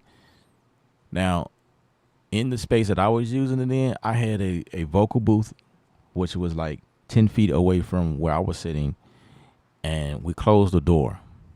It was like a little box in there. It's like a concrete box with a door. There was no window in there, so I couldn't see the artist, but it was big enough to have a person in there. And what I did was I stowed so the cloth that movers when they move furniture, that blue cloth that they use to wrap your furniture, your dressers and things that you don't want to get danged up scratched up. They use that to wrap your furniture with. Well, we purchased a piece of furniture and they left that behind on the floor. And when they left that, before they can come back for it, I saw an opportunity. I was like, oh, snap. This would be perfect in my studio to help deaden that space or to be the filter. So I took that and I nailed it in, or I forgot what I did. It was like some hooks in there in the concrete, and I just kind of, there was like some wooden pieces curved around the top. But anyway, I had a way to get that up, and that was my booth. With that big knob, I was able to hit the talk back function and talk back and forth with the artist, and I could hear them in my headphones when they talk back. That was super clutch. Like I felt like I was running a big studio session, So that was what I used, and then when I'm mixing, be able to go back and forth between the different monitors. I had them all set up. I like mixing vocals better using the Mackie HR624s because they were the smaller ones, and it's like I kind of heard the vocals a lot cleaner and better in those. I'll use the 824s for music production because I wanted that big sound and hear more because those subwoofers on those are bigger, obviously. You know what I mean? So that's kind of how I did that. Of course, the Mackie is good enough to do what it does. At one point, the Mackie Big Knob was like the only thing that was available to do that. Like everybody had one. Everybody had one. I still have mines. But again, I have something else that Personas put out that can do that. Let me see. The Personas.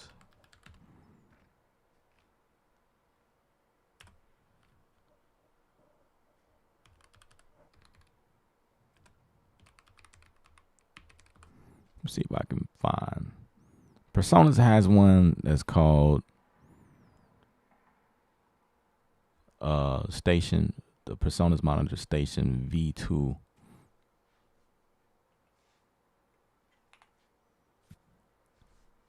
This is Personas version. I don't have this, but mine was I have something else.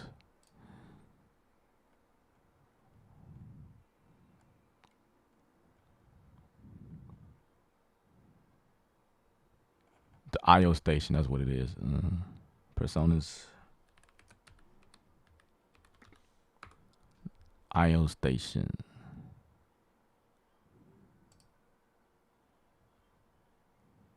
This is what I have, and it does the same thing. Just got. Oh, you know what? It don't. That's not the same thing. Wait a second.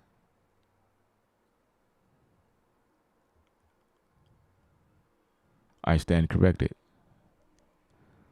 I don't know why I thought this was the same thing. Okay, never mind. You know what I thought? Okay. I like this because it's a controller for Studio One. It's also an interface. And you can plug your speakers up to it. That's why I liked this. Again, this is packed up somewhere. This used to be on my desk. I did many videos using this thing. It's pretty dope. I wonder how it feels in 7 now, because when I was using this was when 6.0 was out. I'm pretty sure it still works. But this was like the fader port. It's like the fader port in a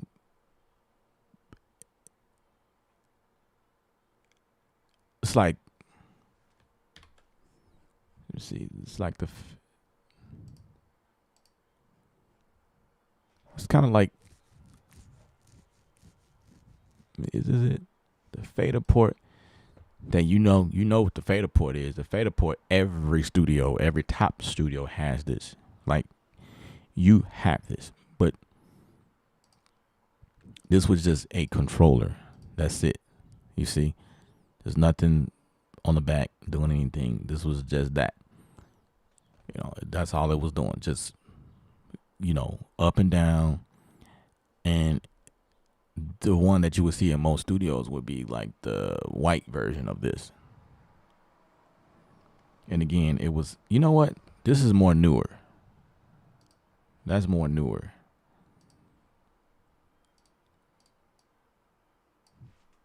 Or,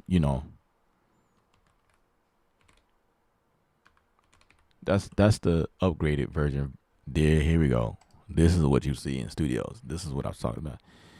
This is what you will see in, if I could say vintage studios now. Studios has been around forever. They have this. This was like staple, if you will. This is what you will find, because you can make this thing do whatever you want it to do, right? That's just what they had. This is what you see, but again, this was, not doing much at all. But that was the first fader port that I saw. And then they updated it with this one. Or should I say this one? This was what you could see. And then they came out with this one. This was like the solution of like mixing in the box, but at your desk. But the thing with this is there is no outputs on the back. No outputs, no inputs. So it was just a controller. And there's nothing interface about this. It's just a controller. So they came out with that, and there's a 16. So this is a fader port 8, and then there's a fader port 16. And then I reviewed one of these things, and I sent it back because I didn't really care. But when the I/O station came out, that made better sense to me, because again, this is like the fader port, but on steroids. This was like this is the fader port, but as you can see again what it can do on the back. Like, it's got 2 mic pre's on the back. I can plug in monitors with this thing. I can still plug in a foot switch if I want to automatically activate the record functions. And I could plug in a headphone set on this thing. And the power port, or the part that plugs into your computer, is USB-C 3. You know what I mean? Like it was, or Thunderbolt, which, however you want to categorize that. So this is what I have.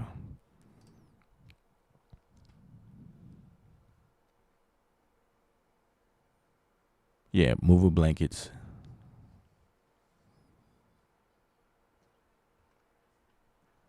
The new one is about $1,000. Yep. Let me see.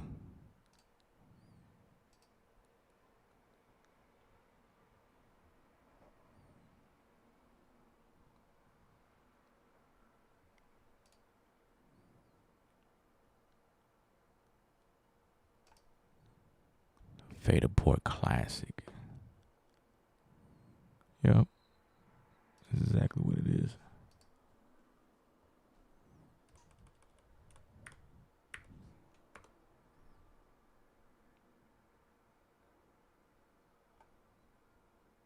Anyway, yeah, so hopefully all that information was helpful. Once again, man, appreciate the super chat. Really, really, really appreciate that.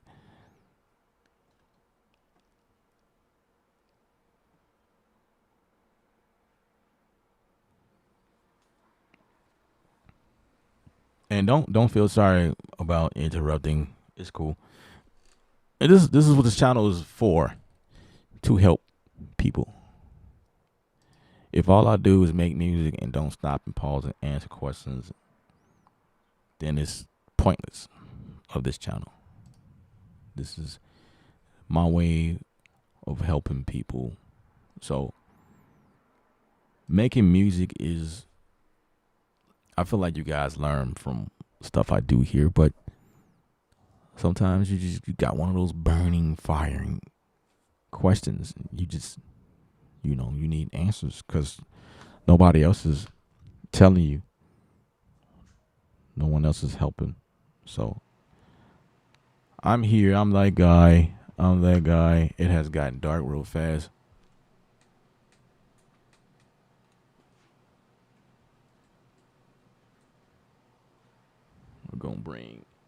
We're gonna bring some light. Let there be light, and there was light. So you can see my beautiful face. That's the other thing about this channel. You need to see my face when I'm talking to you. That's how people learn better. When they see my face, it's like, I got it, Ella. I got it now. I see your face. I see your eyes. You providing wisdom, sir. I appreciate it. Oh my gosh. The Faderport 16 is expensive. Let's verify that. I don't think so. Faderport 16.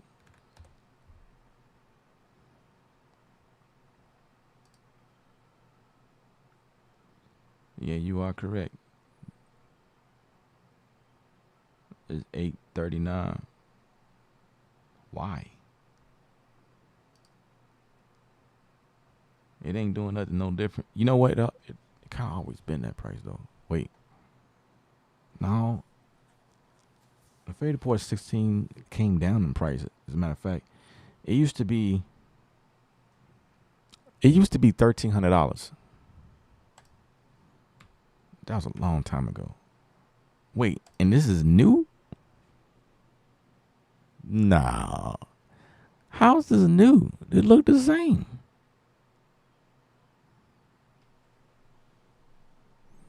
They must have forgot to update the site.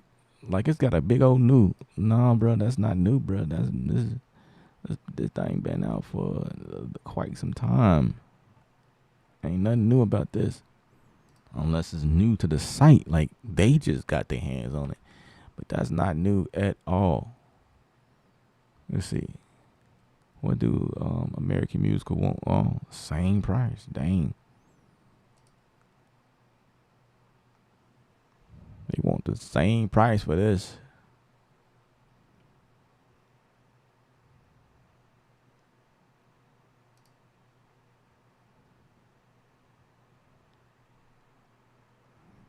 I don't know what's new about it.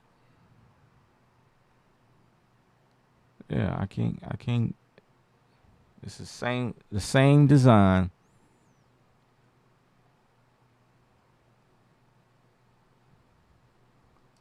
Let's see, this one is 500.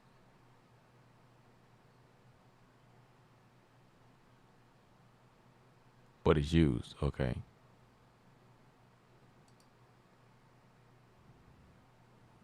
Yeah, that's the same one. Ain't nothing different about this one.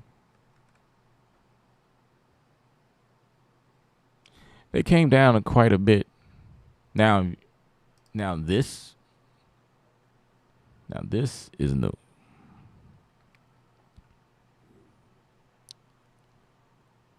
This is what I am going after next.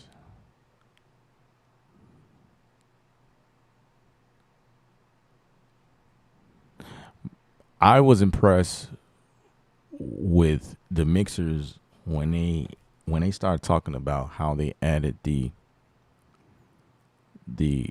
analog plugins in them, like the emulation of the 76, the Pultec, some of the tube EQs and whatnot. Got the Neve EQs or the SSL type stuff in here, and you can put that on each channel. So it's like there's DSP technology in this mixer. You don't have to do that inside of the program itself, like Studio One. You don't have to have those on each channel. which was dope to me. So a lot of times it was like, in order to get that sound, you had to have a computer to put those plugins on each channel. But inside the mixer, you can put them on each channel without the computer. So in theory, it was almost like taking in, like, let me see, this is it's like a 16 channel. How many channels is this? Oh, let's just say it's 16 channel, 24. This is 24 channel. So say like you took 24 1176 compressors with you.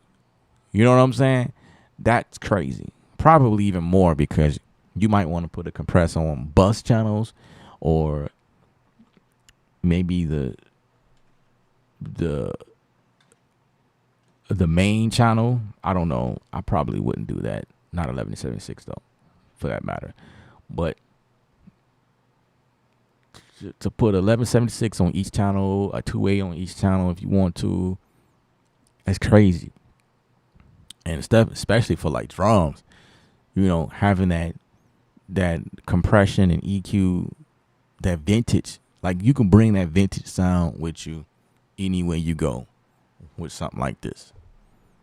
This, I think, with the technology that they have in there, with that capability alone, is what like knocks all of the other mixes out of the park. Now, I'm not standing by that. I think it's just a preference thing. Like, people who have their own things.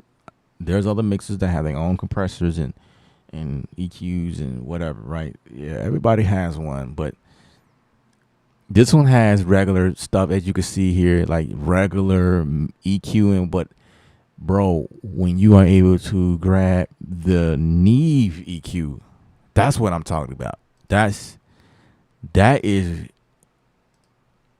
I'm not talking about the EQ that's modeled after, see right there. I don't know if you can see that, but right there, bro. Right there. I don't know if I can make this bigger. Yeah, right there. Y'all see that? That's a 1176 or FET compressor, bro. That's like a module that you would plug into like a hardware unit and plug and come out of that into a channel, back into a channel. That's a hardware unit emulation. Not a lot of mixers are doing that. You see what I'm saying? There are a lot of mixers that has EQ compression, like I said, and there's regular EQ and compression in this thing, but they took it up a notch and added emulation of vintage stuff in here. And that is what makes this something that I am after. They started with this long before this model anyway, but they just continued the legacy.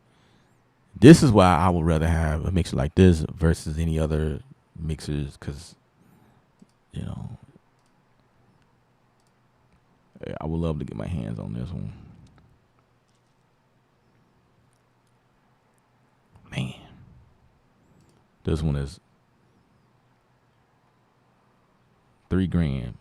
I'm probably not going to go for the 24 channel. I think the 24 channel is too big, so I may go for between a 16 and a, yeah, I'm probably going for a 16. Let's see what the 16 looks like. 16. And this is the older one. But see right there on here, you can see that's what is this? That's a Neve. It look like well, I can't really tell what that is. I think that's it, because Neve has those colors. Yeah, but this was what I wanted for a while, and then I was like, and when I learned that they came out with this, bro, like a couple of $100 more. Yeah, boy, let's go for that one. You know what I'm saying? Let's go for that one. The only thing, see, the thing that I don't like here is maybe you can bank over and get those groupings. I would imagine that's how it works. Because this one versus, I like the fact that this one has these groups. I think this is dope. Now, depending on the situation, so if I'm in a live situation, I would group the vocal, group the drums, then group the piano, the color, whatever they doing over there. You know, just having one knob to grab a. You know, it's like busing or auxiliary fader. So that actually comes on the 24. You know what? I might have to go for this one. I won't really need it. I'm not even doing any live stuff. And any live shows I do right now, the mixes are already on, like, within the company, so I don't really touch these. They always give me the Allen and Heath and the Soundcrafts, so I don't touch no personas. But for my personal setup, you know, I might just bite the bullet, just go ahead and grab this one. So I like this one. This is nice.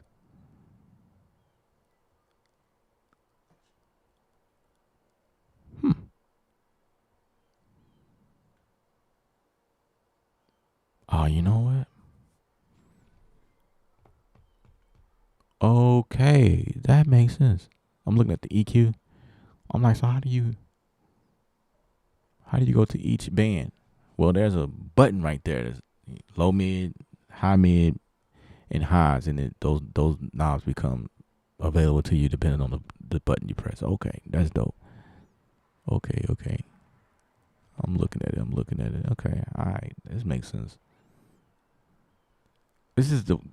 I just feel like they are is well designed. Like, based on the other mixes I played on, this is easy. Yeah, I like that. And then you got these user presets. That's dope. All right, we've been here too long. That's something for later on. And by the time I'm ready to buy a mixer, they probably have came out with another mixer. You know, Personas is just that company. It's what they do. This is their field.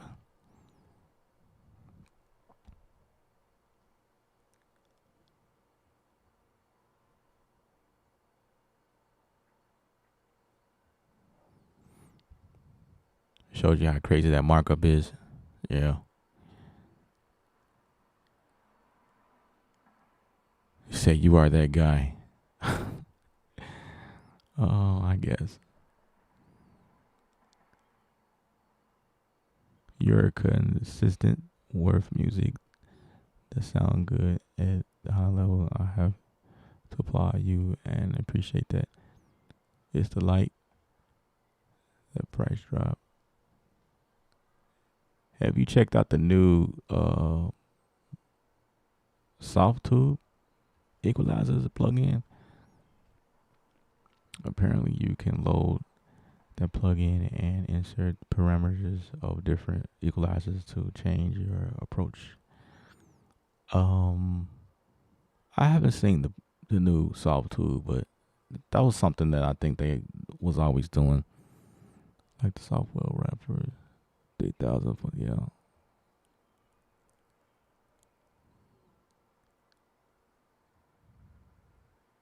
I don't have any vintage sampler.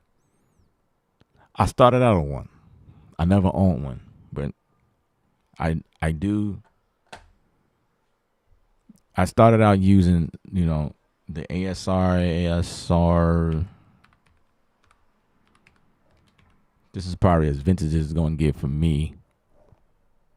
I started out on one of these. My homeboy had one.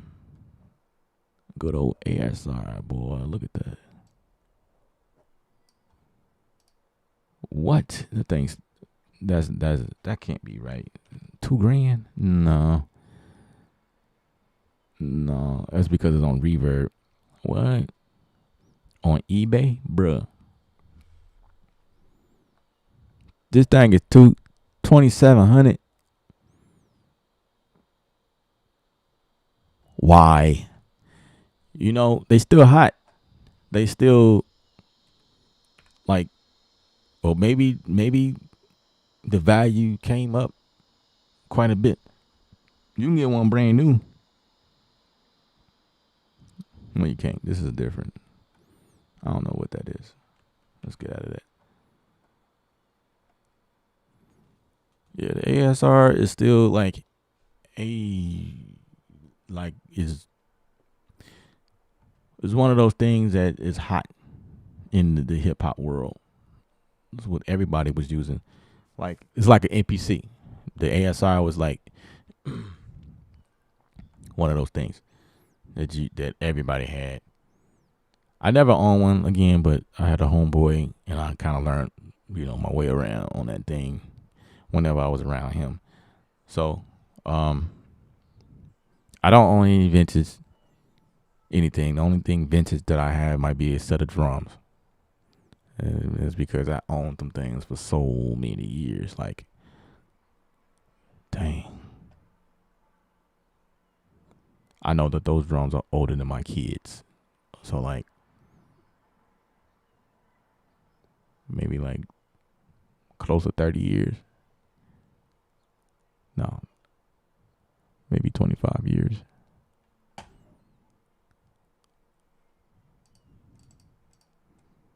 And those are also in storage as well. That's about the only thing vintage that I have. Everything else, my Triton Studio.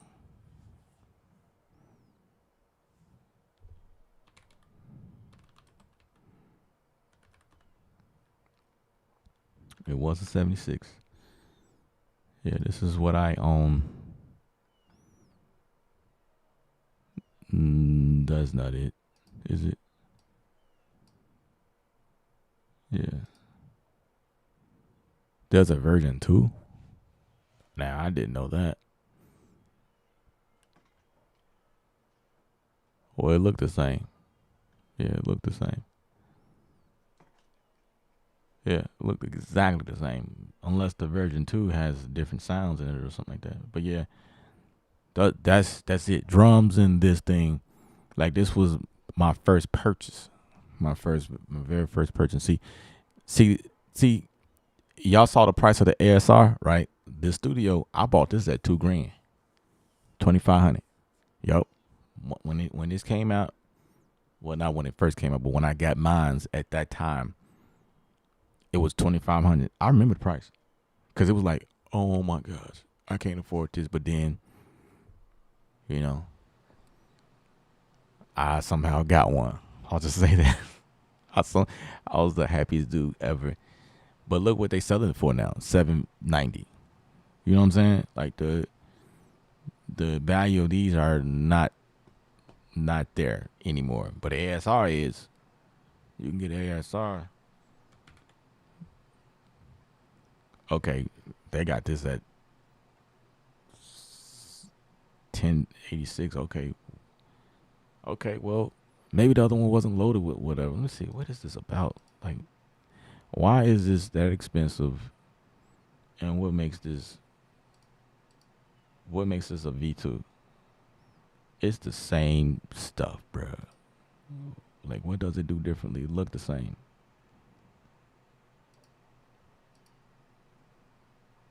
V2. Now I'm curious, like, what this thing can do.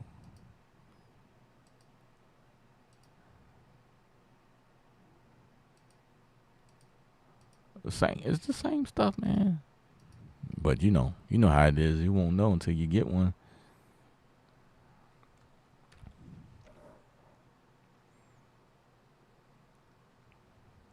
Anyway.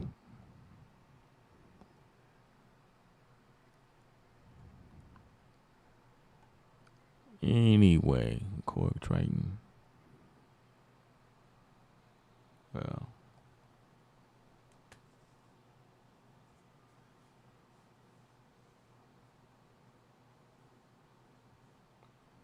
Why isn't it worth 2,700? I don't know. I think it just depends on where you buy it from.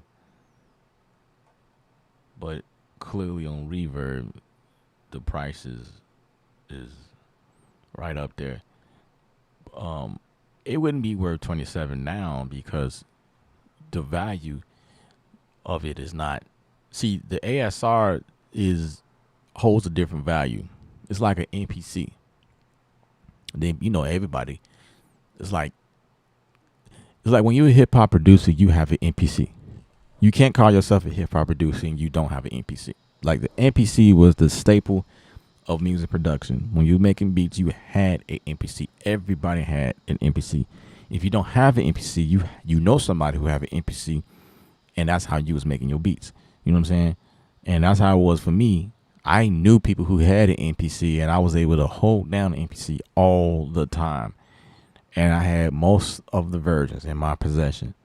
I was either programming the beats for performances that I was doing because I was playing the drums, or I was programming somebody else NPC to do what they needed to do. So I would have like 4 NPCs lined up in my bedroom at that time. You know what I mean? Because I was just a kid, and I had like job, like I'm just taking these things and I'm just checking out the floppy disk and loading up sounds on them and programming and doing all these type of things. And yeah, man, I kind of had a little business or whatever, if you will. Just like I was real good at programming, stuff in there. And then I had a homie that just let me hold one of them down. It was an MPC 2000.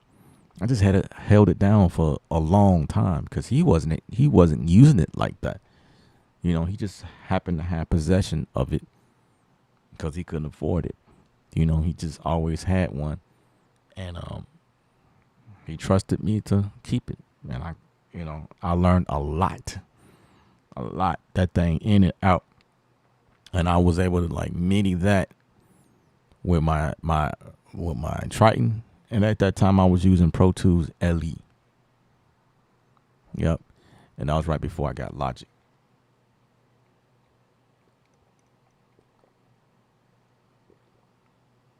Absolutely.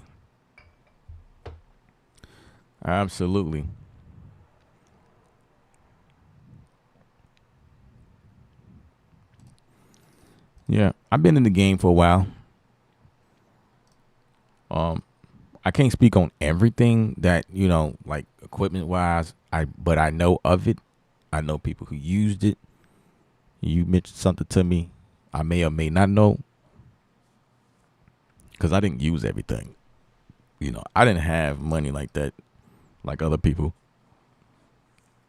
But like I think essential stuff, I was very strategic in what I put my hands on. I will say that. Like when, like I wanted Pro Tools because that was the industry standard, and you were considered like they didn't take you seriously if you was not using Pro Tools. That's kind of how it was for me when I was coming up. And then I got Logic. I wouldn't say the respect level decreased, but people was looking at you kind of funny, like Logic. Like, what is that? You know what I mean? And I'm trying to explain that to them, like, dude, Logic is fire. Logic do this and does that, and Pro Tools can't do what Logic does. You know what I'm saying? And it was like I put so many people on Logic. A lot of people just transferred over, and at that point I felt like I should have been like a salesperson. I need to be making a percentage when I do this stuff. You know what I mean? This was even before YouTube and doing reviews, stuff like that. So I was always in this game of like doing stuff and being like the leader in my circle, if you will.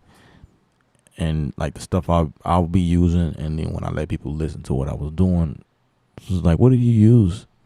People always asking me what did I use to make this and that, and I was also able to make my music sound like it was recorded in a major studio where you were paying like $50 an hour. See, 50 bucks an hour at that time was top notch. Top notch. Like paying that type of money per hour is crazy. Well, at that time.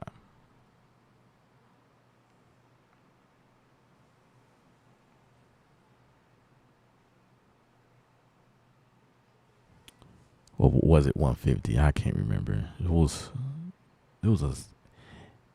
Hey, I forgot the prices anyway, but it's all about the tools that you have and how you use it. That's what it all boiled down to. So it just, I made the EQs and the compressors do what they need to do. That's how my mix was able to stand out and do, you know what I mean, for someone who didn't have access to a major studio and um you know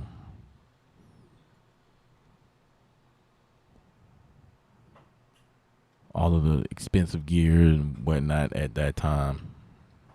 I was mixing in the box. I have complete. It has expansions that have machine kits. Can I use machine software without owning a machine controller?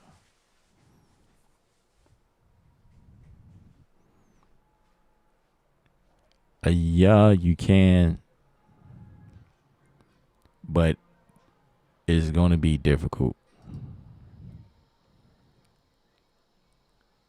Is going to be difficult because the machine controller is geared towards getting to things faster, and but you can definitely have machine and I have the controller, and I think that whatever MIDI keyboard you have, it will sync to it like any DAW. So you do have those capabilities, but you're going to be on the screen a lot, though. I'll say that. When I'm using machine, I usually have the machine plugged up to it. So a lot of the things I'm just doing on the machine. I'm hardly on the screen, if you understand what I'm saying. Because I can browse sounds through there. I can load up sounds on there. I can also mix stuff. I can change parameters of different plugins and whatnot all through the machine. I can erase MIDI. I can move MIDI. I can extend MIDI. I can change the samplers. I can chop the sample and like truncate the sample. Just do everything that you need to do on the machine itself. But it's not to say that you can't do that using machine. But if you don't have a controller, if you don't have the machine, it's fine. You can still pull it up and do stuff in here. Let me see. That's coming from Studio One. Anyway, yeah, if you have your keyboard set, see, even right here, I have the complete control, so my keyboard will sync with machine, and I will see some stuff on here that talks to machine. But if I just use the regular MIDI, then it will still work. It's just the experience would not be as great. But you wouldn't really know that if you don't own one. So I'm saying that like because it's based on the fact that I've always owned the machine. Always. Like when I first bought the machine, or the software that came with it, it was because I bought the machine. I always had the machine. Always. So my years of experience come from just always having the machine. Yeah, right in the MIDI section, you can tell your keyboard These are the only things I have connected to my setup anyway. See, it even has the Personas Studio in here as an option. So any keyboard you have connected, it should see it.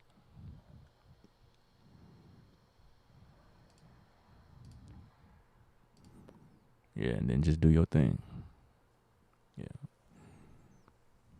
That's how that works. Absolutely.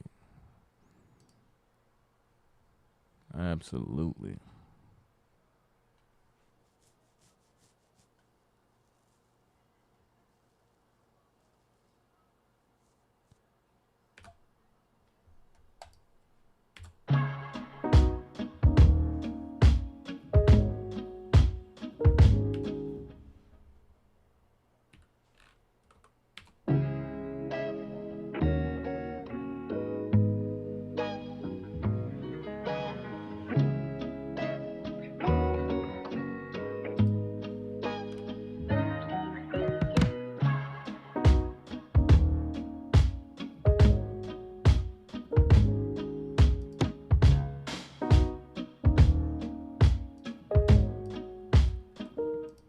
Let's do something else.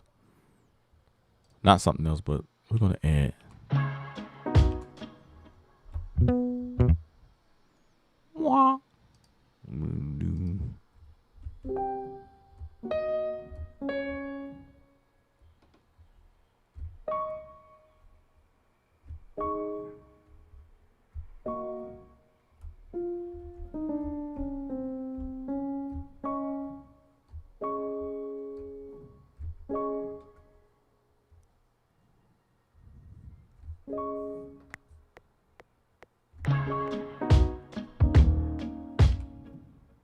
Yeah.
Now we can.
I probably would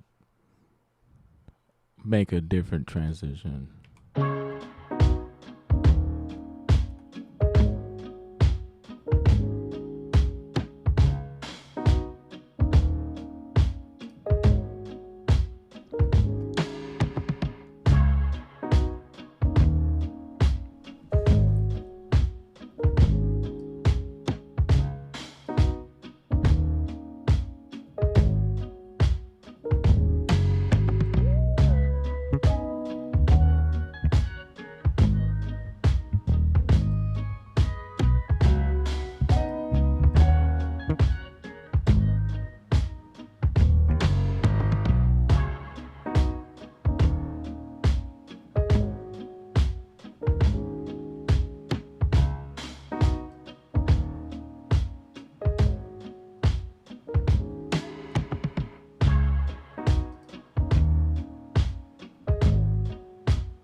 Yeah, no problem.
Okay.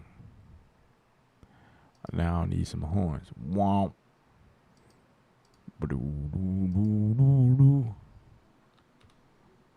Doo-doo-doo-doo-doo-doo.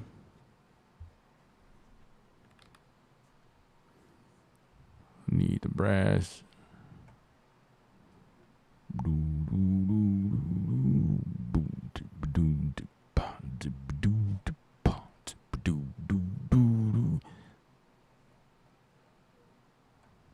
Where's my... That's my woods. There we go. Augmented.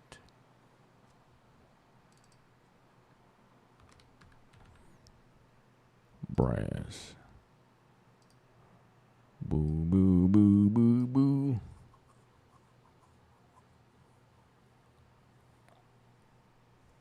We need to make a thumbnail for that. Thank you. Thank you very much. I appreciate you. Thank you. Thank you, Betty. Thank you. Thank you, Betty. Betty much. Thank you. Thank you. I thank you. Thank you, Betty. Thank you. Thank you. Oh.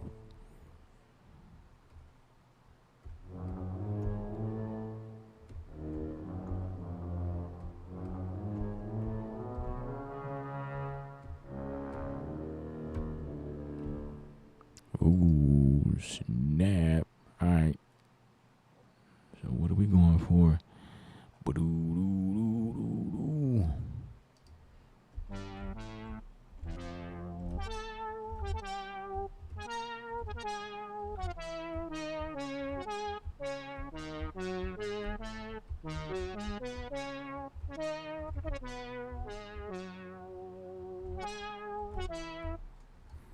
Boo, boo, boo, boo.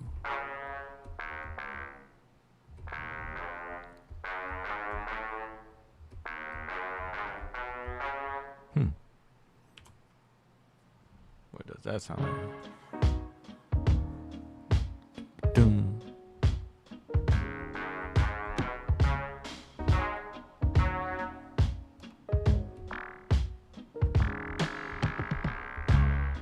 Ooh, that's some funk in it.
I like that.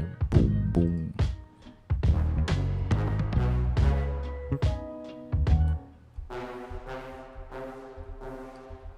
I just don't care for the.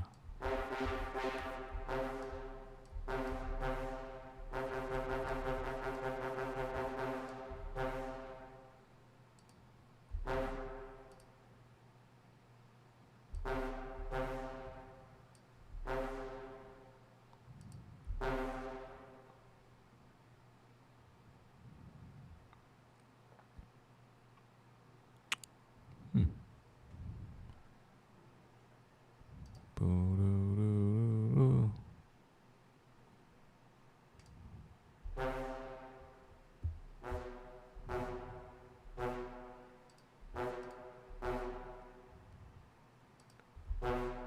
It sounds like.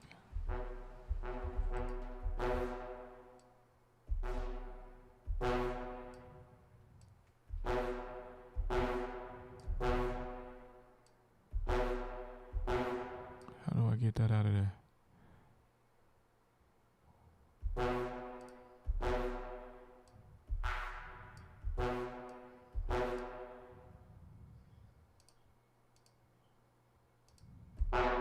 There we go.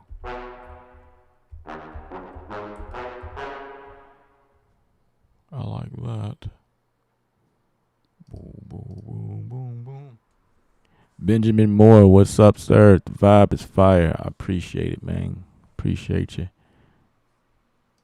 Boo doo doo doo doo.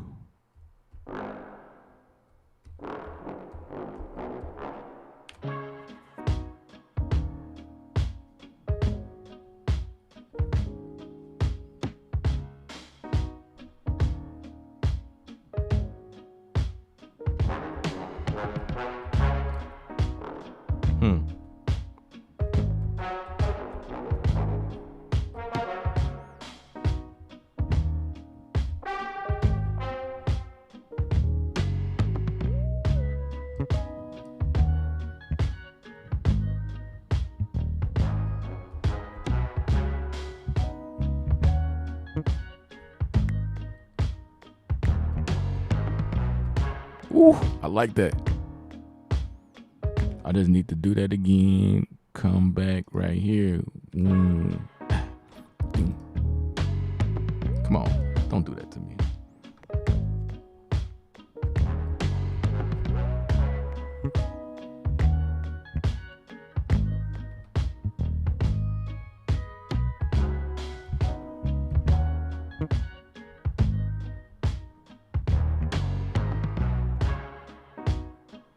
It sounds better right there.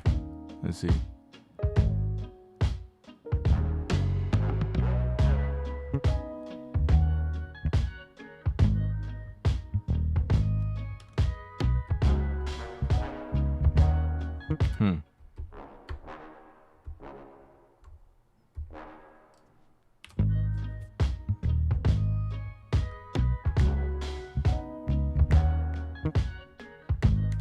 Okay. I like that.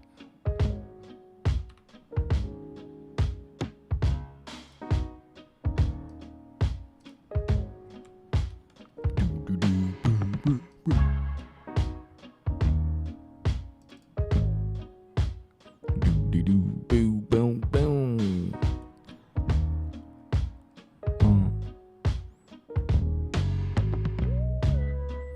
You know what?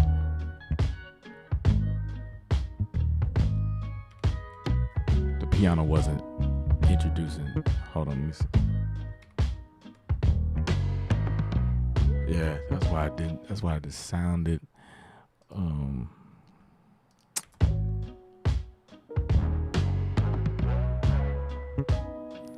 I wanted. I don't know.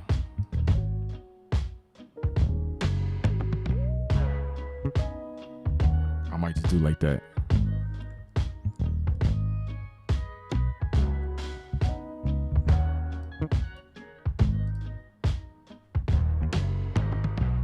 Yeah.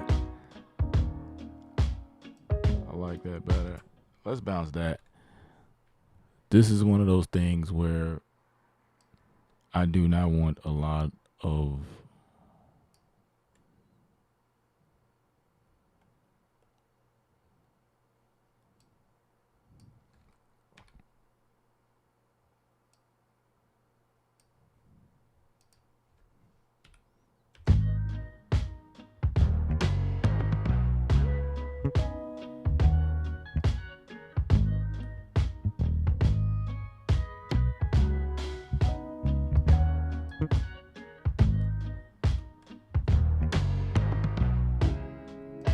ooh.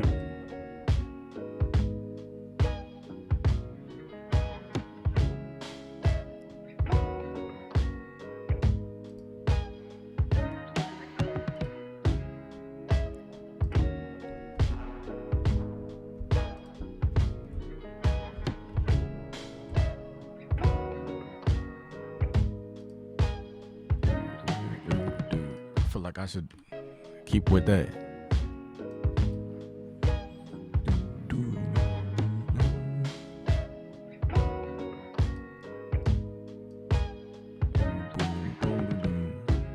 Hey. Hey.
like that. So boom, boom, boom, boom.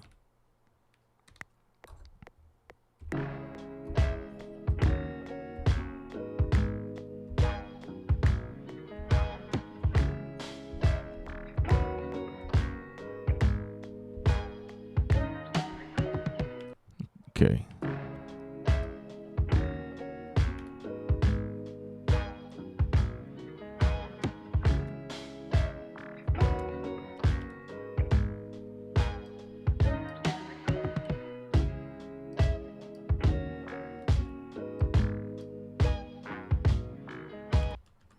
I'm gonna show y'all something.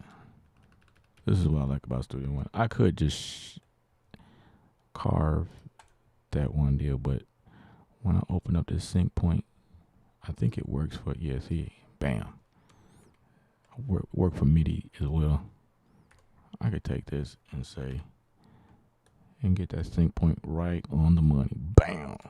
See that? Lovely stuff here. You know what I'm saying? Like right there. Bam. Because I got that little piece that comes before it. Even though I ain't really doing nothing, but I don't know the dogs that's doing that. Crap. And I would show that while my screen is dead. I don't know what is the deal. This is what I was talking about. This part right here, the sync point right there. See the little diamond looking thing? This is my one, like right here. But this bar or this region starts back here. And if I was doing something like in that section leading up to one, it's useful to have this sync point deal right here, and you can move the sync point wherever you want, like this. So this is useful. Like it works in wave and it works in MIDI. So when you got stuff that you don't want to carve off the beginning of it and you want to sync it somewhere else in the song, man, this sync point is genius. It's pure genius. You see how I have it overlapping here on this section as well? That's what I was saying. So if you want to take this and bring it to start right there, boom. Y'all see what I'm saying? See, this is my one right there. This right here is the one.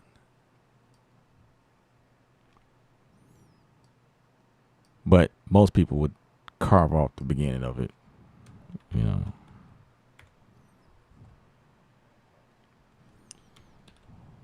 Stuff I like about Studio One. It's like, oh my gosh, it's so stuff like that is what keep me coming back to Studio One. It's dope in that regard, but it still lacks creativity. I can't lie. But if you got instruments that keeps you going, then you should be good. You're good on that tip. All right, DL, appreciate you, man. Appreciate it.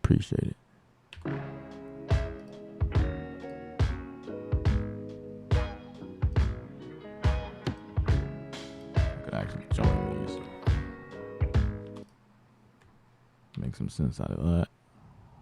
Or we just gonna keep building.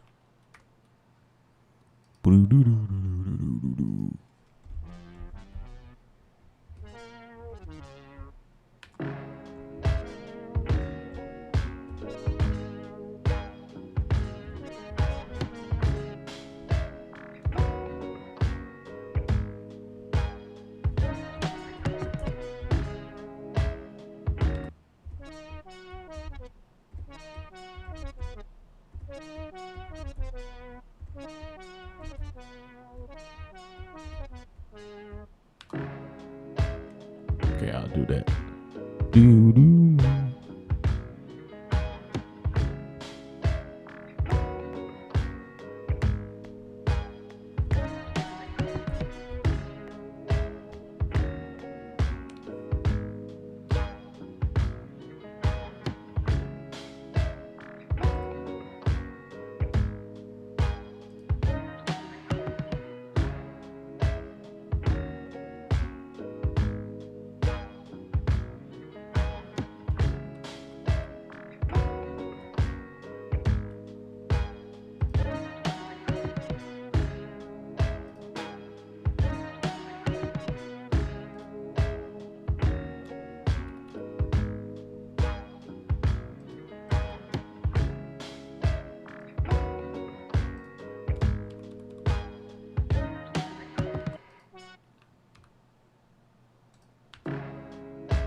need a singer.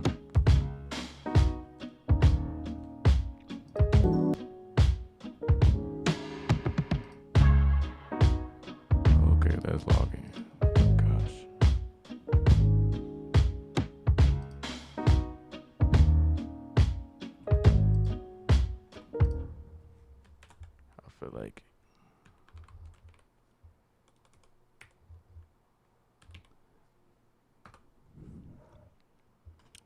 I feel like the actual plugin itself is gonna do me better justice for what we are trying to achieve at this moment. So we're gonna grab this down here and say, okay, the song is in, it's an A.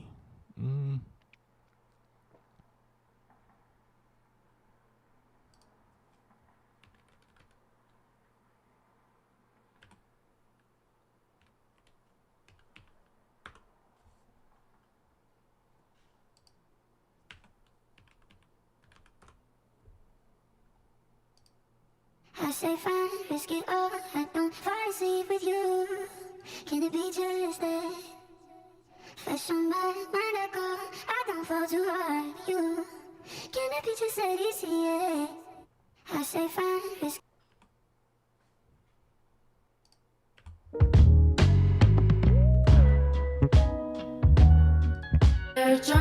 As I wander through the darkness, searching for some warmth, but your love still lingers in the depths. A bittersweet reminder, little bit so. Now that not to me, you deny being selfish, that's a lie. I'm still here, I'm still here.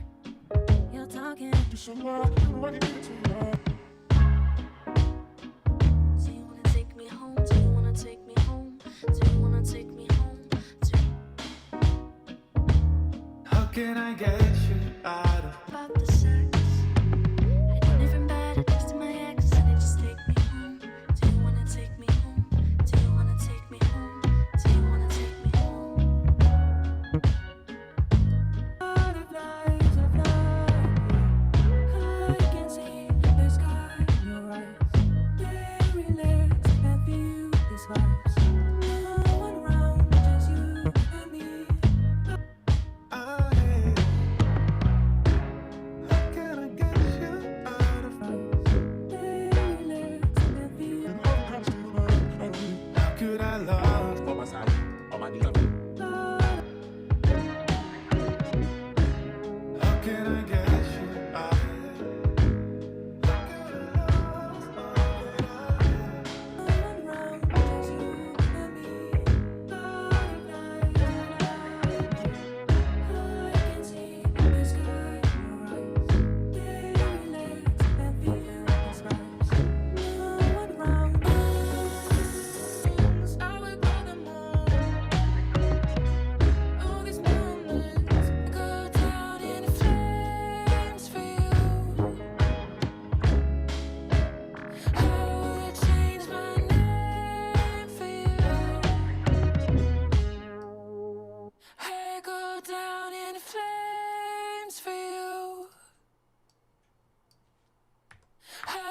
change my name for you.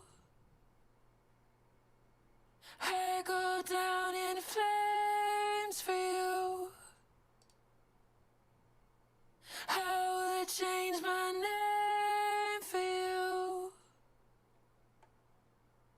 I go down in flames for you. How will it change my name for you? I go down in flames for you. How will it? I've been waiting. I've been waiting. I've been waiting. peace in the midst of the storm? I've been waiting. I've been waiting. I've been waiting. I've Yes, I'm so grateful. I'm so grateful.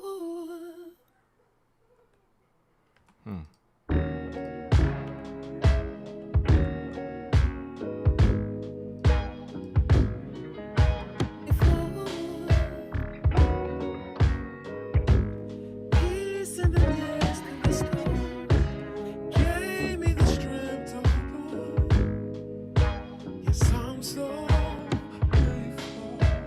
I'm so grateful. Peace in the midst of the storm gave me the strength to hold on. Yes, I'm so grateful. I'm so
And you're so good to me, but you did it over and over. Shall I feel to you? Yes, God, I need you to fall on us. We lift our hands and receive your love. We love you. Fall. We need you. Fall down on us. If you give it to him, he'll make you new. Ooh, ooh, need joy. Oh. I looked once weekly. You gave me a number that night in September. I was calling all frozen. You gave me a number that night in September. Frozen, your arms wrapped around me. I know you remember. I looked once weekly. You gave me a number that night in September.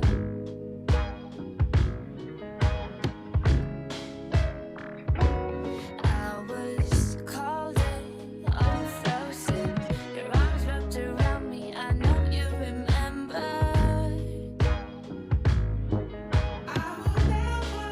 Chasing stars. Night in September.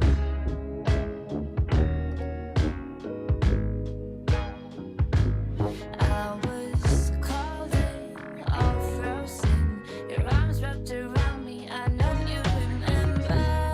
Calling all frozen. Your arms wrapped around me. I know you remember. I looked once weekly. You gave me your number that night in September.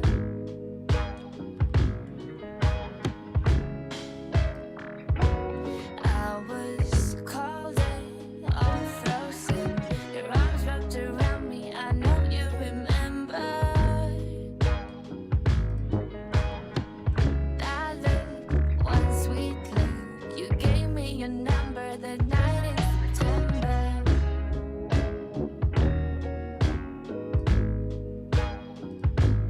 I was calling all frozen. Your arms wrapped around me. I know you remember. Calling all frozen. Your arms wrapped around me. I know you remember. I looked once weekly. You gave me your number that night in September. Your arms wrapped around me.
know what?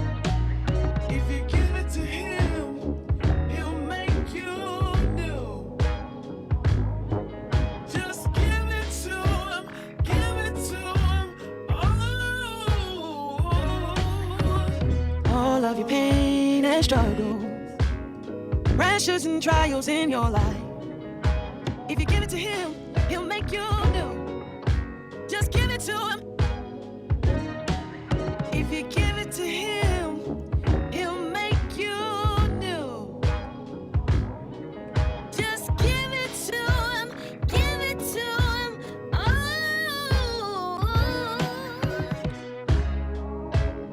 Pressures and trials in your life.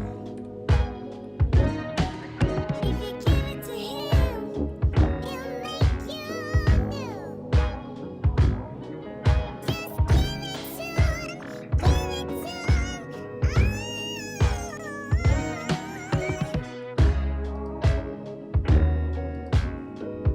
Pressures and trials in your life.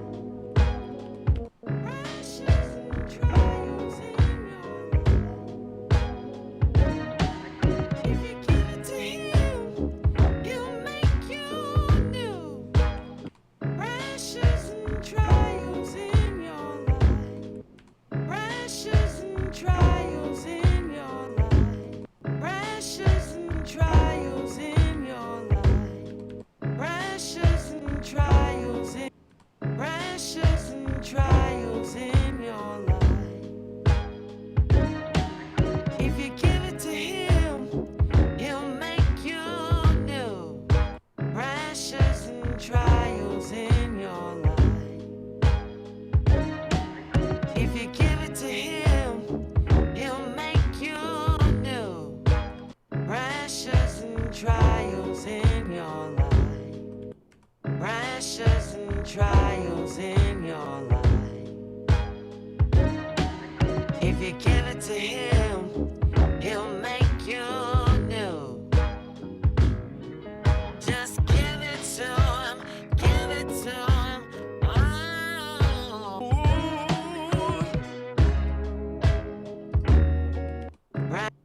pressures and trials in your life.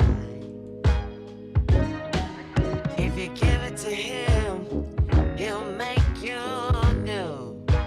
Pressures and trials in your life. Pressures and trials in your life. If you give it to him, he'll make you new. Just give it to him, give it to him. Oh, all of your pain and struggle. Right.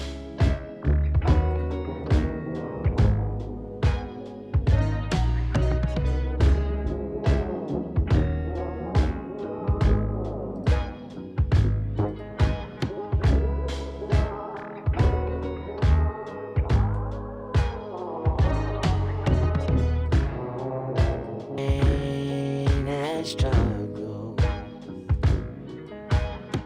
pressures and trials in your life. If you give it to him, he'll make you new. Just give it to him, give it to him. Oh. Man, I don't like Studio One's algorithm. Pressures and trials in your life. If you give it to him, he'll make you new. Just give it to him, give it to him. Oh, all of your pain and struggle. Pressures and trials in your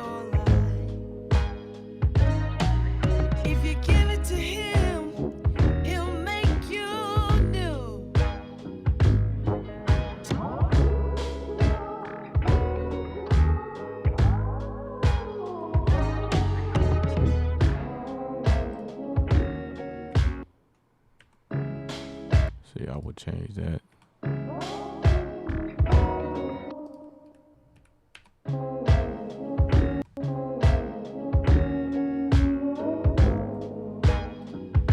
All of your pain and struggle.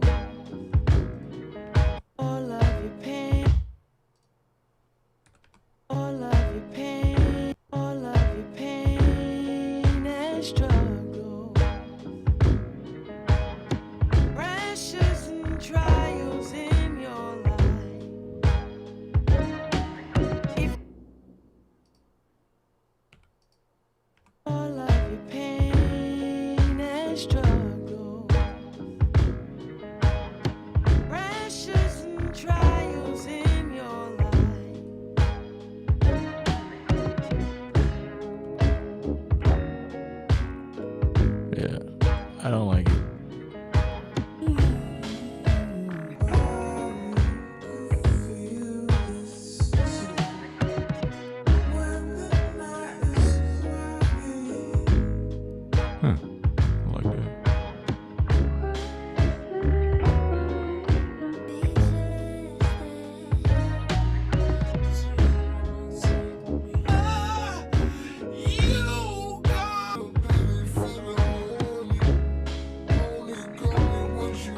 I know, man. After hours and hours and hours and hours of messing with this, it's like,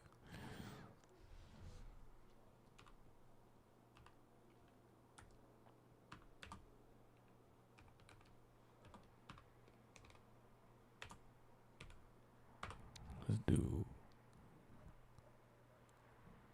61. What? Let's change the name of that.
You still here? I appreciate you.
That sounds good.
Seriously.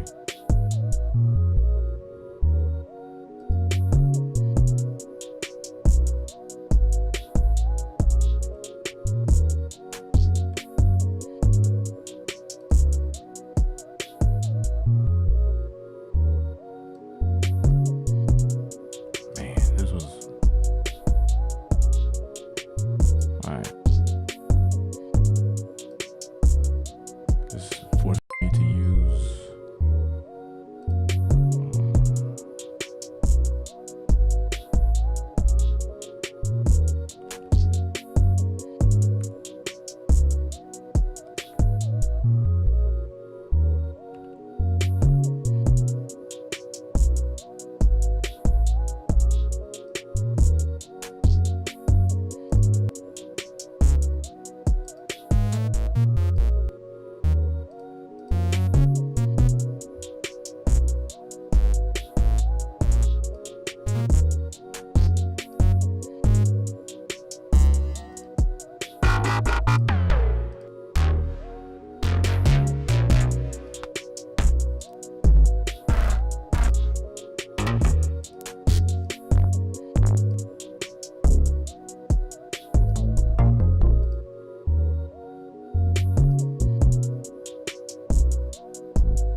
make this go octave higher.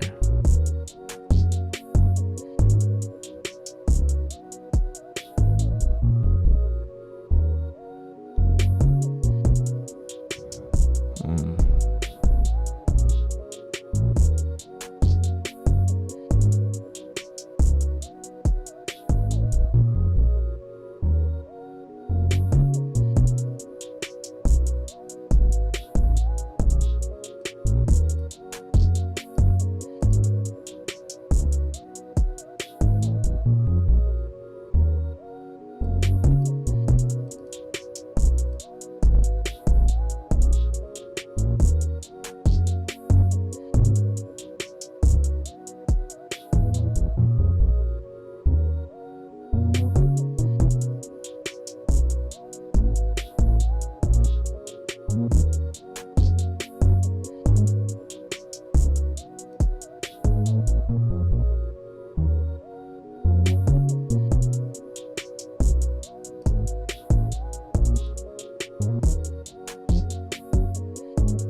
What is this? Bloom synth atmosphere.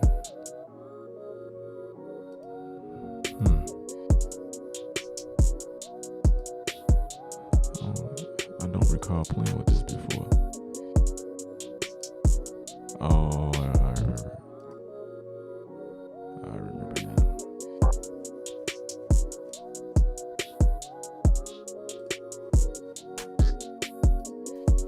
Never mind.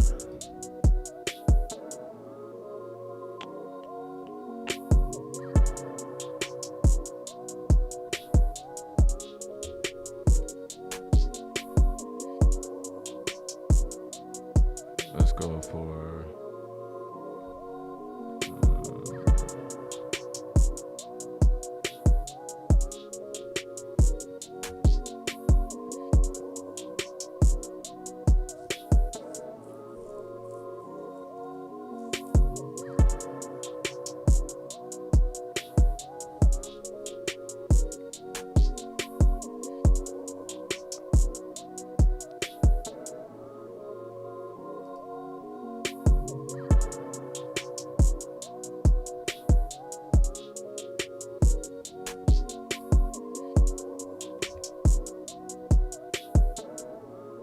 how about this? Let's go for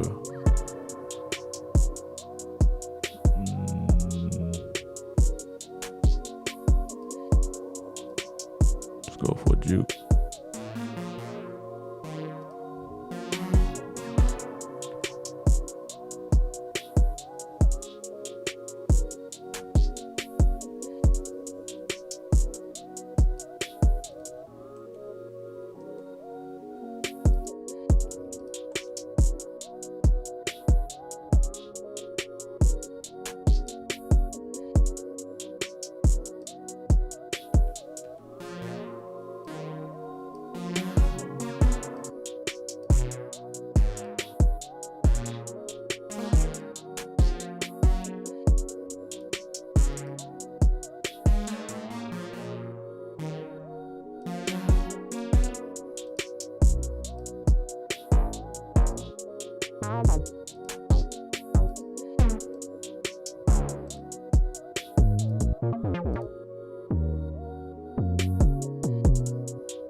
I like this one, but I gotta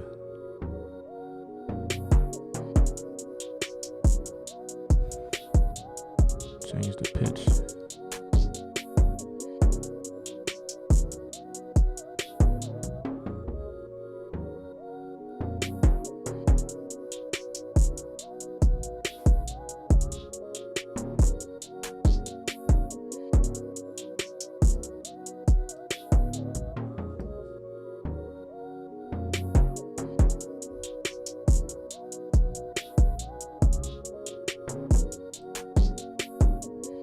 Okay, I thought it was this.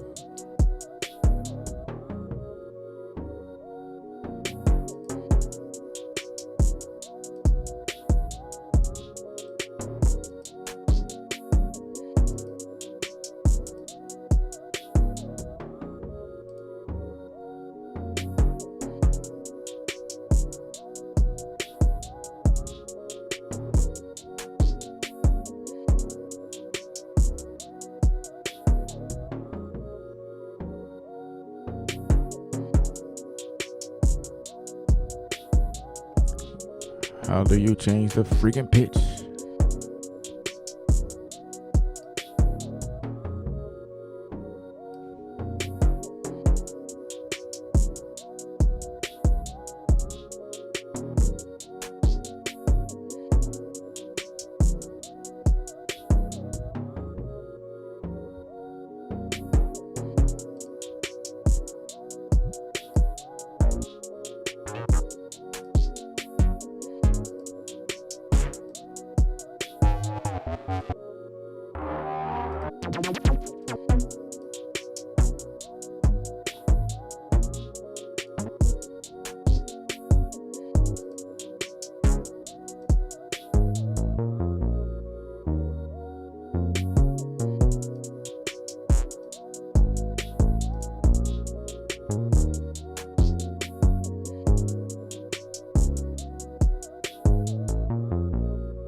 Aim.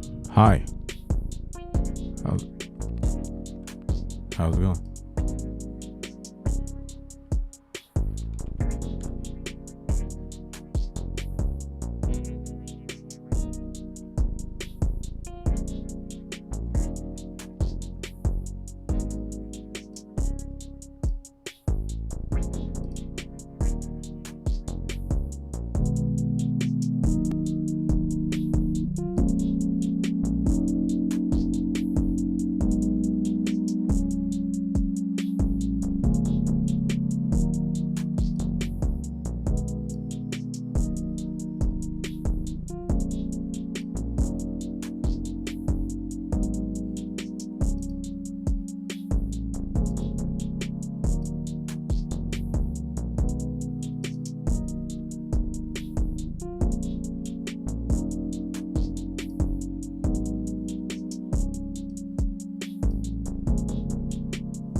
I guess I'm doing a marathon.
can't hear any sound.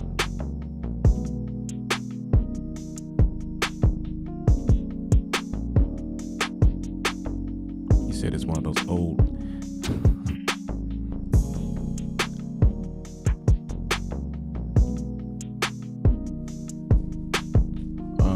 Well, Barry, if you can't hear any sound, I don't know what to say. I think Two Nickels couldn't hear me. That's how he's commenting, because he hear me.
bass part over.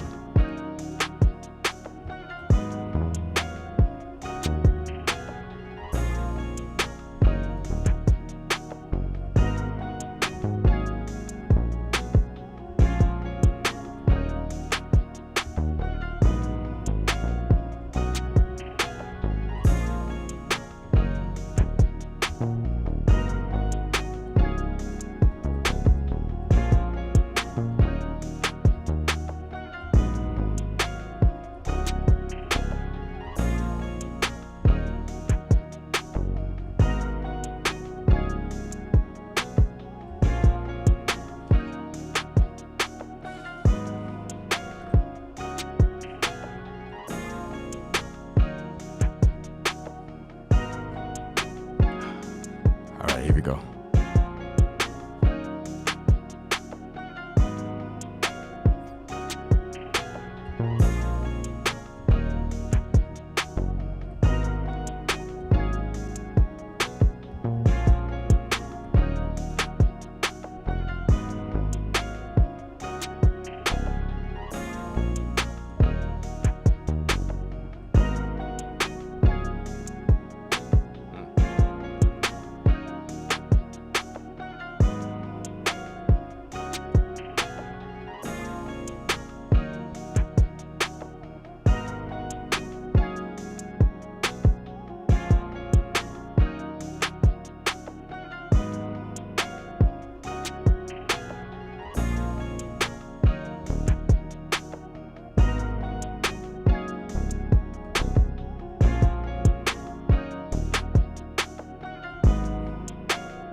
That's night and day.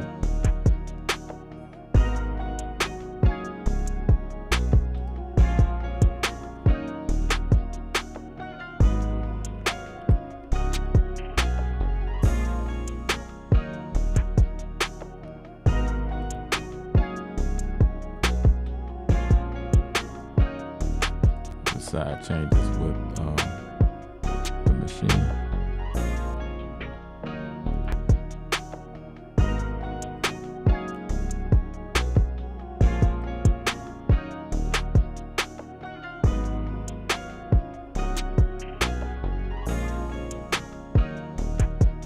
This is how I know what frequency not to fight with. Just dip it right there.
I want to do that again.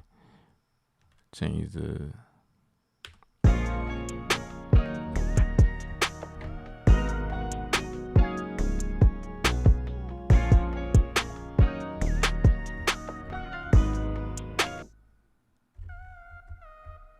I want to do that right there.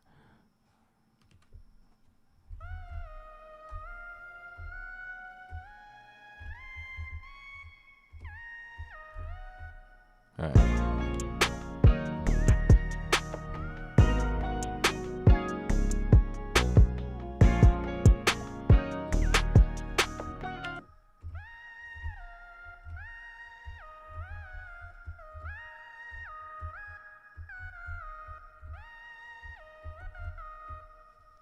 Okay.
I need some vocals.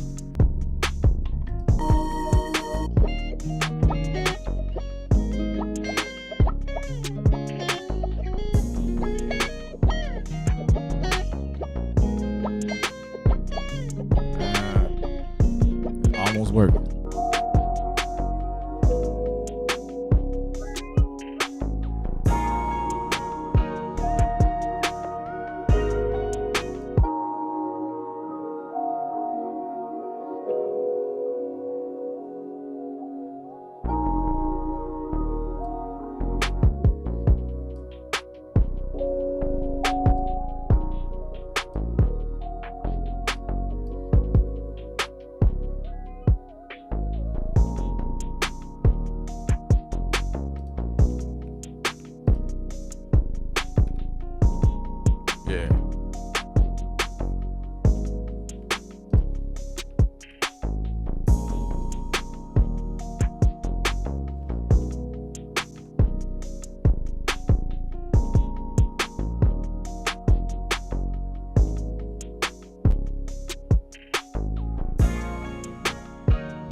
Yeah.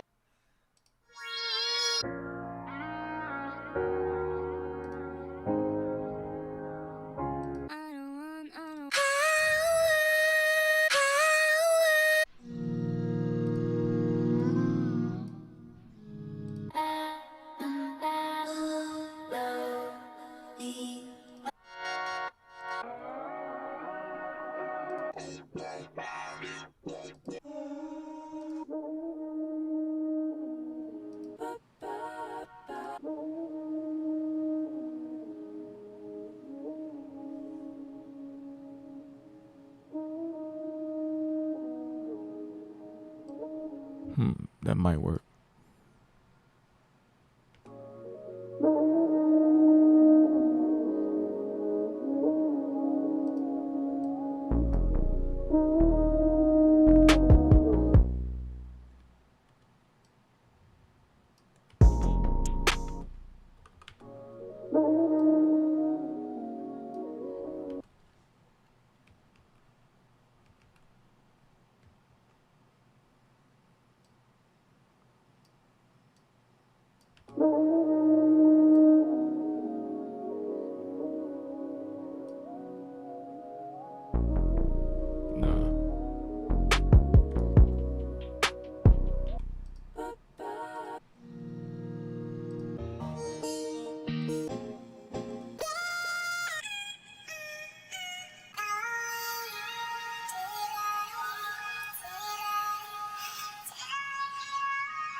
Nah.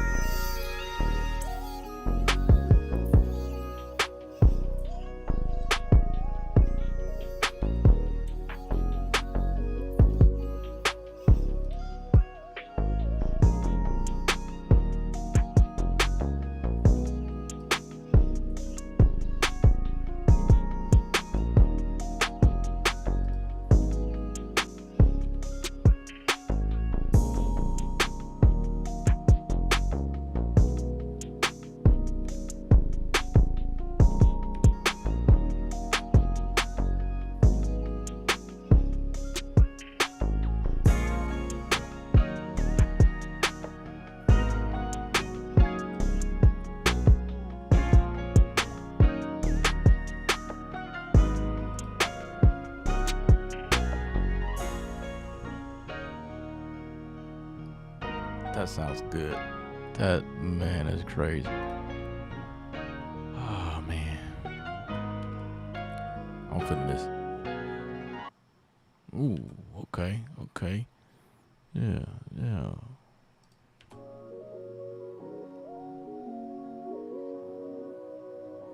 Oh, I was gonna do something. I forgot.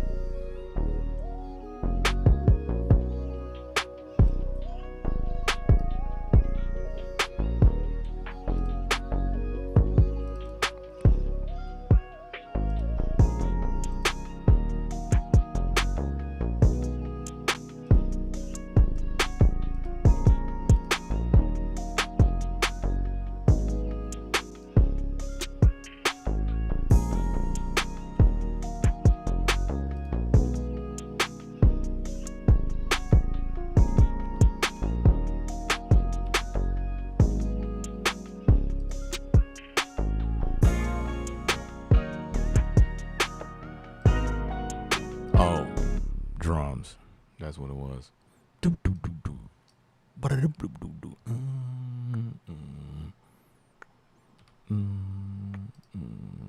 Do-do-do-do-do.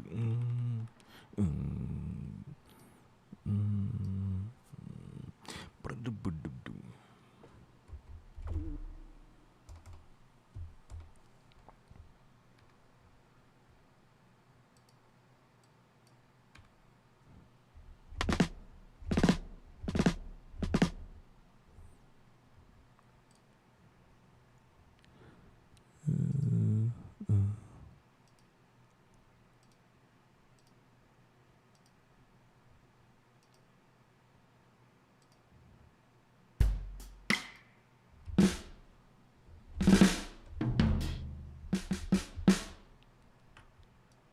This is different.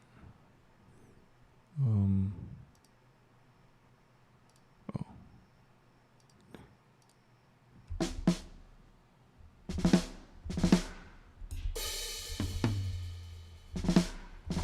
Okay.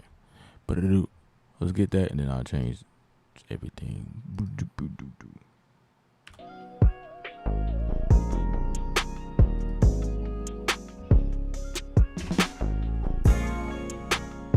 Okay, let's do it again.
Oh, snap.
We peaking real bad, so we need to get this thing going. So,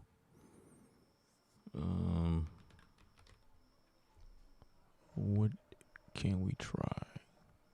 Something different.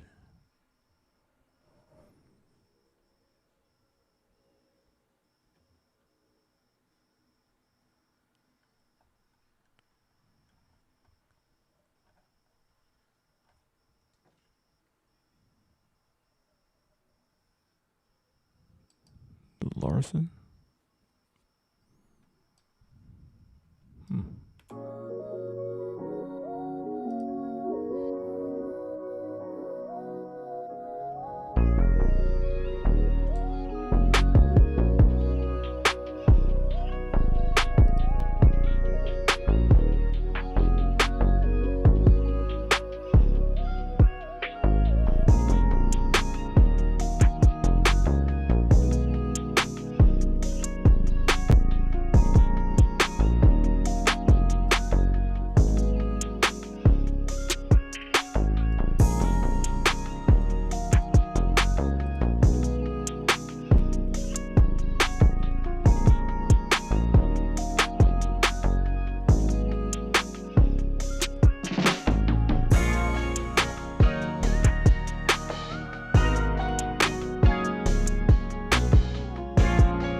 So we gotta get the machine.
All right, this song is done.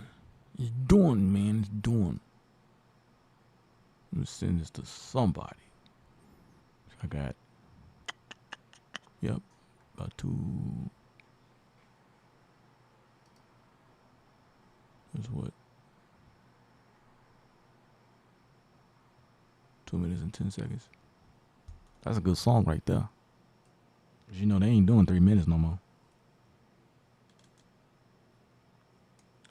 You know, and all the work was done on this thing. The power of the machine. Yes, indeed. DL, welcome back. Welcome back. You couldn't sleep and you had to come back. Like, you know, let me see. Let me just see. See what this man has cooked. This guy is still on YouTube. Roderick, what's up? 2 nickels, thinking that this is gonna get synced. I hope so. That would be nice. It sound like something for a film.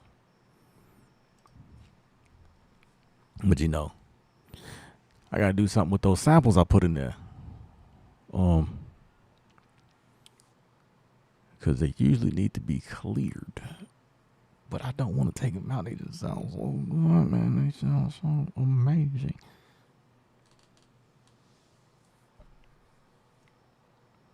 Even though these are royalty free, you know what I mean? It's like the world we live in, it sucks, bro. Yeah, it's royalty free, but you can still get a copyright strike, or you know, I'm pretty sure YouTube is. They do it all the time to me. I'm like, bro, I pay for these samples, man. But that's one thing.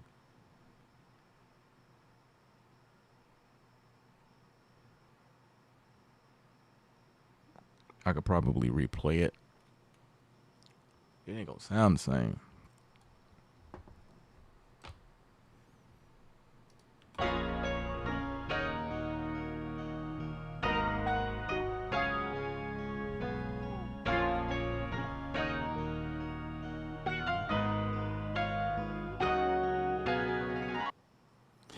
And that tremolo happening at me.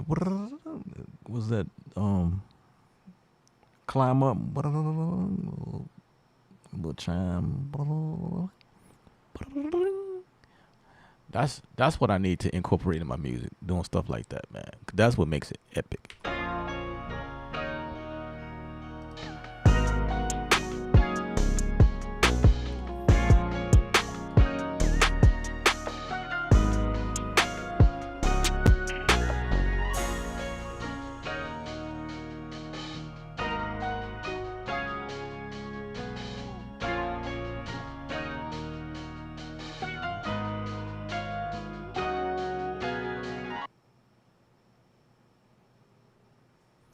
Yep, that is true.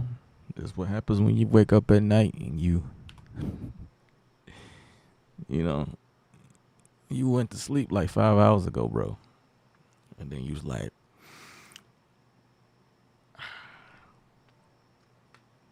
put your glasses on like this.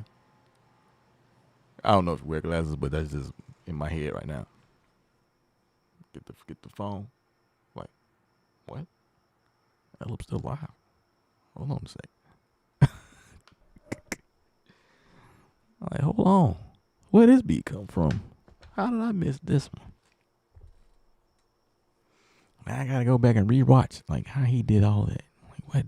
That's not what he was working on when I went to sleep, bro. What the heck, man?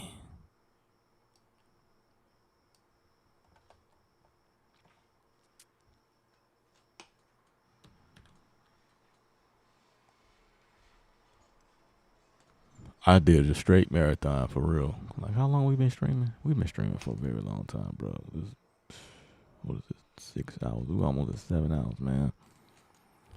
I used to do it like this back in the day. Stream for a very long time. Anyway, I'm gonna get off this thing because I got devices that's about to die.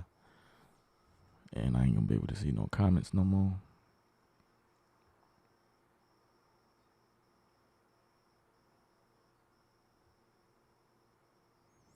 I agree. It does need to be on somebody's album.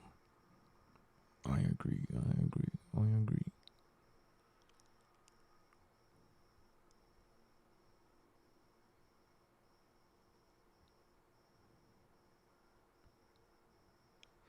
Studio One in there, little updates. As soon as I hit install, ain't nothing gonna happen. See? Weed track. This is the one I wanted to download, but ain't nothing happening. I guess I gotta go here in Studio One installation and available uploads.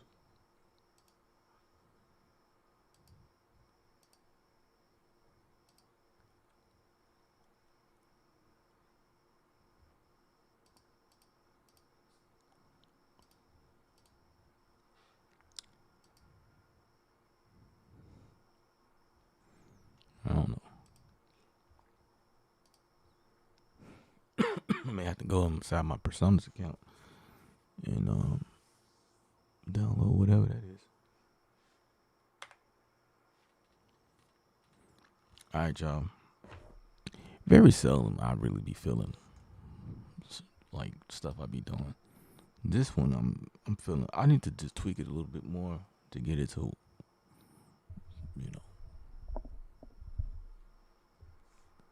really listen to it. This is the part where I'll put on my AKG headphones and really listen and hone in on what's happening. I might clean up some stuff. I might simplify some things and change EQ settings or something like that. Just make it less bassy. I did that though.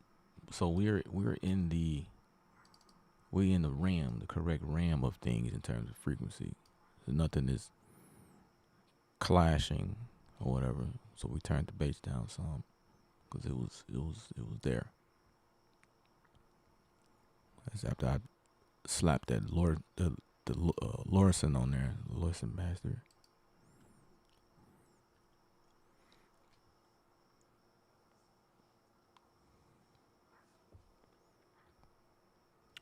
Hood Rich Pablo 1 is supposed to be coming home in September or October. Maybe he can use something like that if you don't have a neo soul artist to put on it.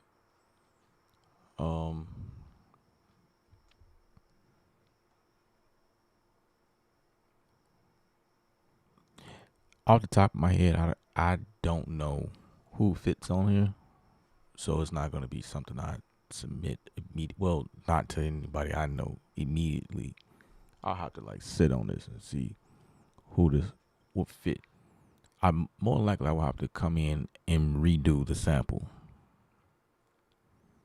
That's really what I might have to end up doing.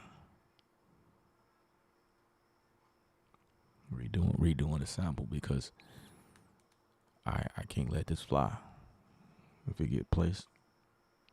So this is just for the sake of YouTube with you guys.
Um, I really don't see it that way.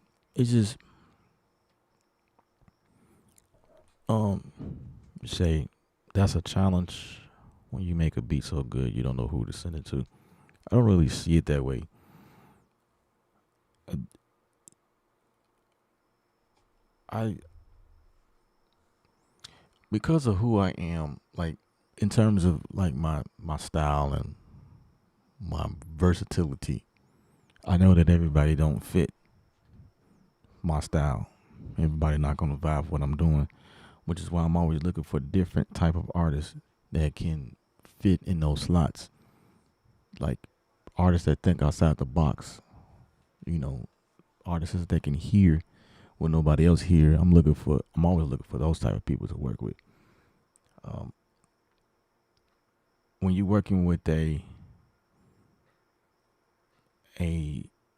a talent manager or manager for that matter, period, they usually have more contact where they can send stuff to. Currently, right now, I don't have a manager, so I'm just like out here, just doing my own thing, doing my own research, and you know what I mean.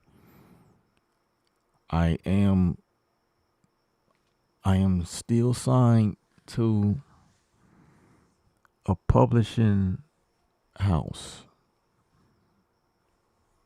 Um, is that what it is? Library, a publishing library, where they kind of act like a manager, but they're they don't.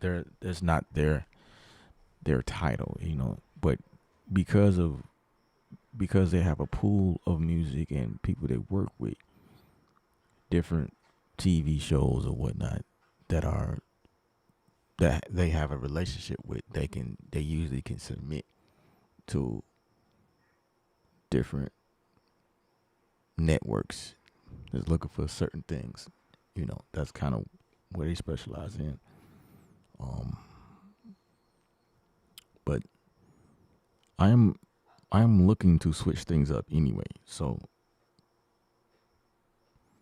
I'm always open to other libraries that would have me.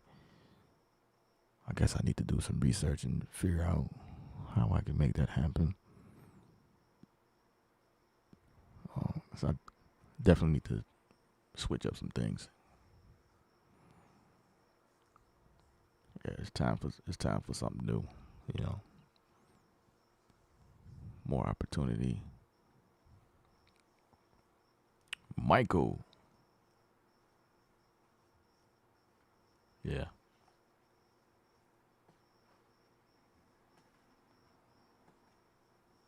You said who will be mentally and emotionally aware enough to write something of value on it. I don't know.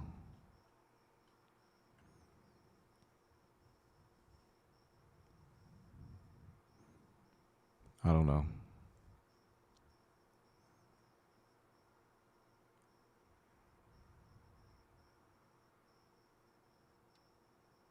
We said Pee Wee Longway released a music video yesterday.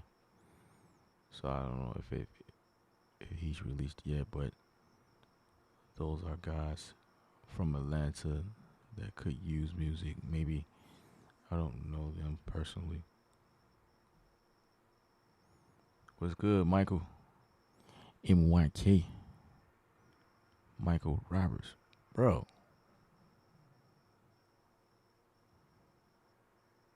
Is that the Michael Roberts I know? Is that you? Is that really you? What up, sir?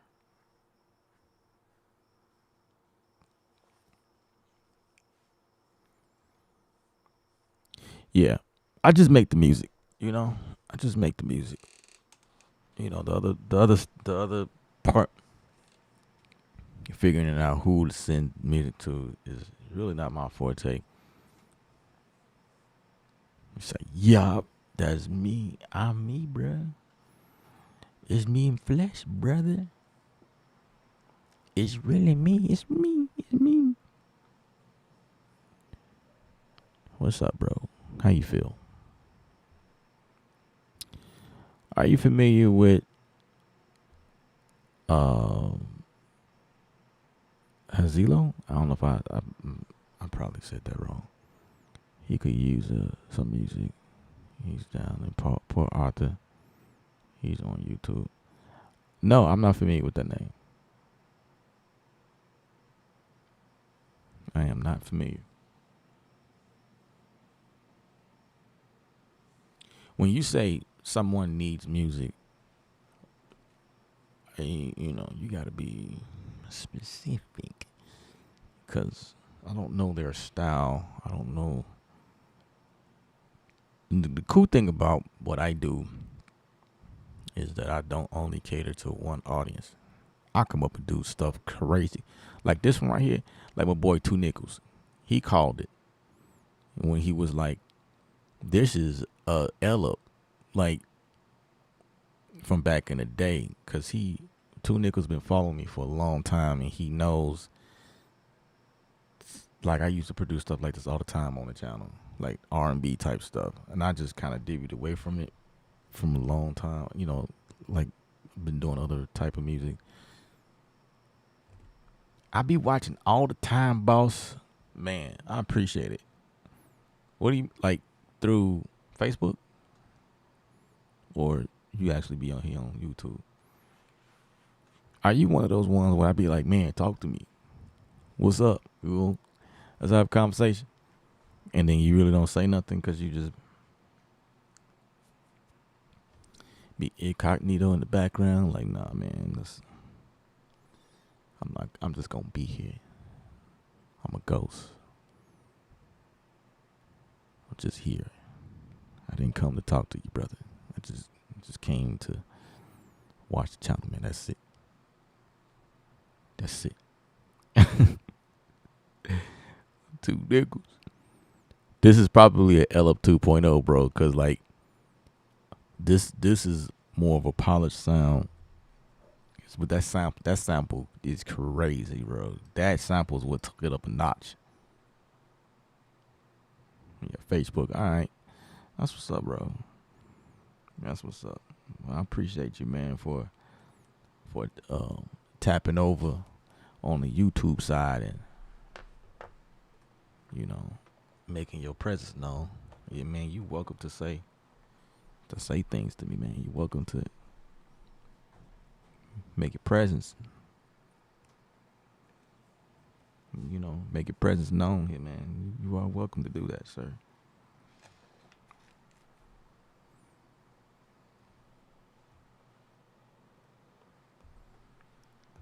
Dang it.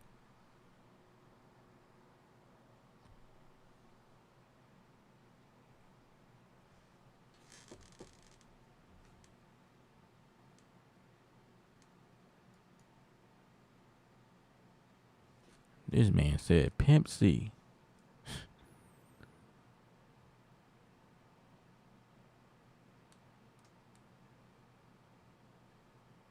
I ain't heard that name in a long time.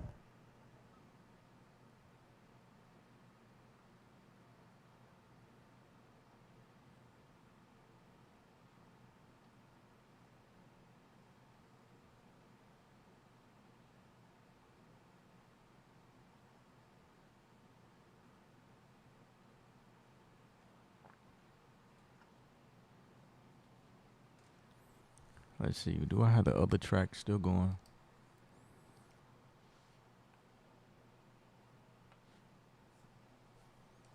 Of course, my monitor is out. Of course. I wouldn't have it any other way.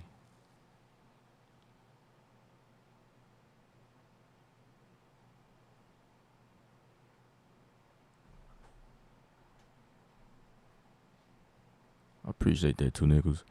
Spaces in the building. What up, bro? What up? What up? What does this one sound like? I forgot what it sounds like.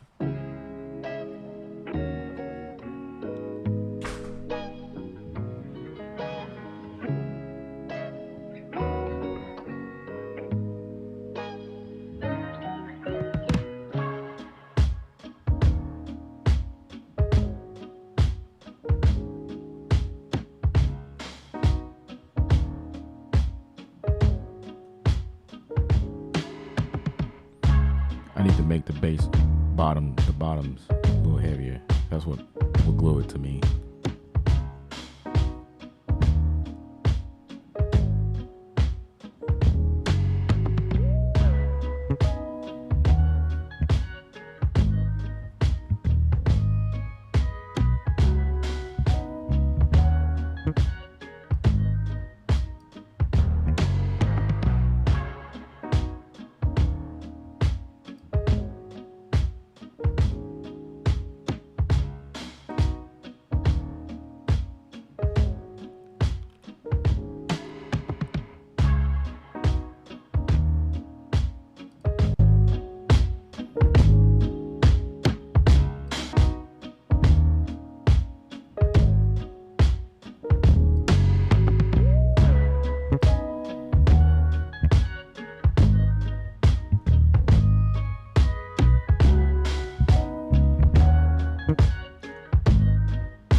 I'm thinking about doing like an organ in the background, but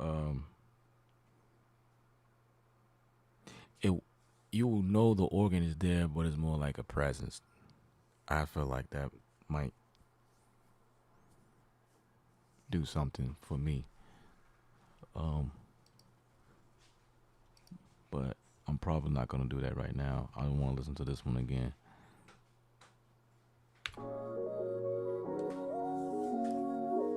Appreciate that, Spaces. This is the second one we was working on.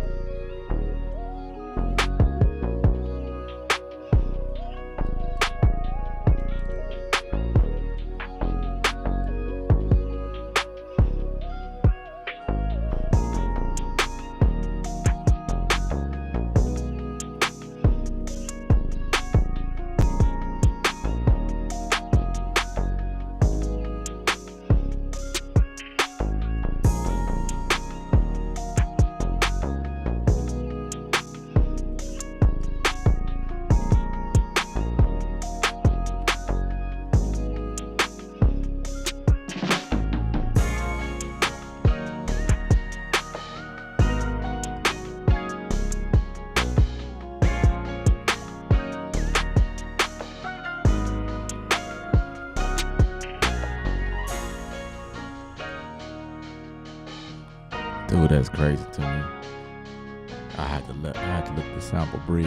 How can I?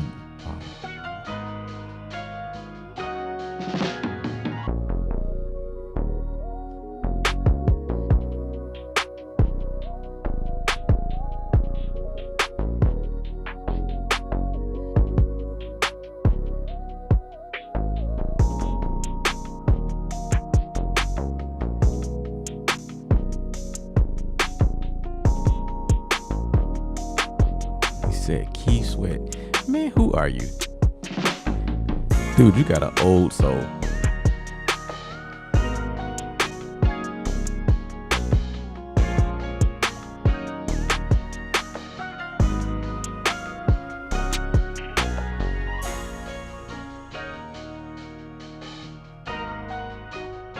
Appreciate that, Michael. The NYK. Yeah.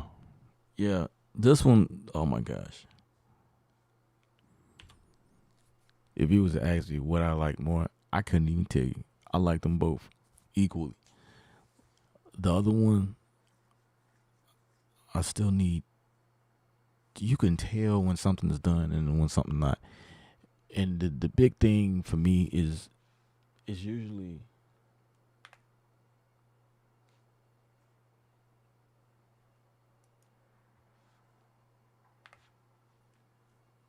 it's usually the concept of knowing. It's when I say it's undone, that doesn't mean add more stuff. I want to make that clear to some of you guys that may be listening, since this is a beat making channel. You know, when I say it's not done, that don't mean I need more instruments. That could mean that I need to delete some. That could mean that I need to change something, like some chords, or sometimes that's what it means. Sometimes it could be the arrangement. It's just not done. There's some factors, some things. So if y'all take this video and reference it, if I ever release this anywhere, you can come back to this video and be like, wait, that sounds a little bit different than what he, you know what I'm saying? Especially when it start to get in the hands of other people who wants to work with you on the track, then, the additions and subtractions is going to happen. And, maybe a musician want to get on and re-record some things, or, just add, what I mean? It's always things that happens that brings the track to a full, or to its full potential. But again, I would love to work with artists that can do stuff to any of these songs. And not just these. I have a bunch of other stuff I do. I do a lot of lo-fi stuff, but like I still have my magic in doing other things and, music in other areas.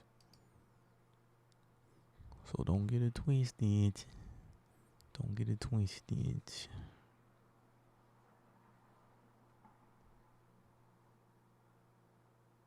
Right. Clients always want revisions, which is interesting because sometimes it don't need a revision, but because they feel like they have control and want to contribute and, make it their own. They have to add or take away something. I work with them people right now as we speak. It's like, bruh, I have a case in point. I have an artist that sent me some music to mix, right? And we've gotten up to like 8 revisions before he was satisfied with the changes that he was requesting. And he's a guitar player, as a matter of fact. So it was like a guitar thing. And one of the problems we were having was the timing of something. The timing of one of the tracks was not lined up according to what he thought that he recorded. The problem was that he did not line it up. He moved something, maybe by accident. But when I got the track, I didn't know it was off time. I'm only going to mix what you give me. And I'm not moving anything. You know what I'm saying? Because maybe that's what you want to do. Maybe that's what, I can't be the one to interpret what your art is. I'm not going to listen like, oh, that's off. Even though sometimes I get music and they be like, no, this is off. This don't sound right. I'm not in that position to do that. If I'm hired as a mix engineer, I don't get into that. I just mix. And then when you get it back and you be like, oh, that's not. And then that's when the revisions happen. Cause now they hear, like, why didn't you hear that before you sent it to me? But anyway, that's a whole other story. But anyway, he sent me back the fix. He fixed it or whatever, but then he recorded something else on top of it. You see, he was slick. Like, wait a minute. You were supposed to fix that part that you had issues with, but you went and recorded some extra stuff to throw in there, which is fine. I don't have an issue with that. It just shows me that you really wasn't done with the track, and you took advantage of the revisions, which is fine because you're paying for those revisions. You know what I'm saying? You're paying for them, so you can add whatever you want. But it's like, dude, seriously, like, you just can't be satisfied with what you sent me. You know, dude took it as an opportunity. Well, if I'm sending him tracks, I'm gonna send him some extra stuff, cause I had time to listen to it and see how things are blended well versus when they weren't blended. So it's like he can hear better. Like, ooh, this would be cool. I can add this in there, and just he sent me the fixed track and extra stuff. Like, it's like, you slick, dude. But you know, it's whatever. I mixed it in there, no problem. I didn't have an issue. But that just goes to show people just, like, whatever chance they get, you know, they're going to make a change somewhere. You know, that's just how it goes.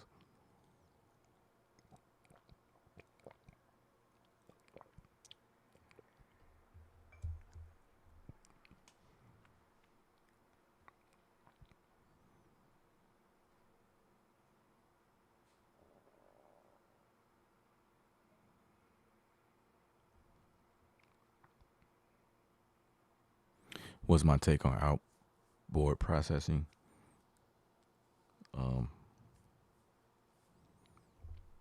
It depends on what's happening. I think it's great because you're going to analog, but you got to come back to digital because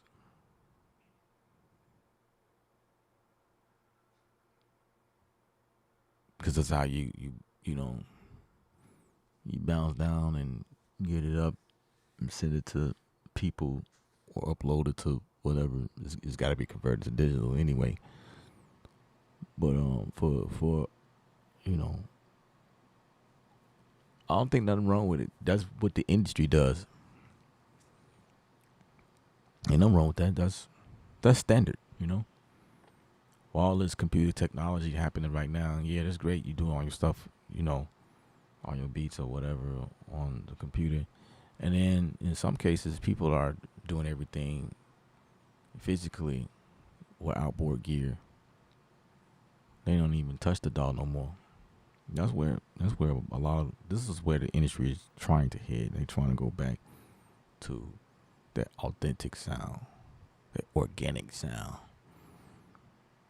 You know, they trying to go back to that. You can hear it in the music now. You know, the stuff they put on radio, just like the sound. Just listen to it, like, oh, they trying to bring back the old sound.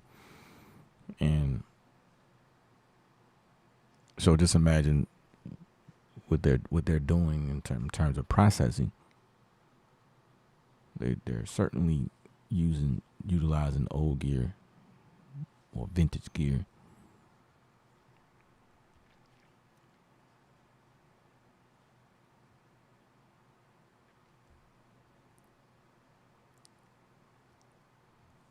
So that's how I always been helping people.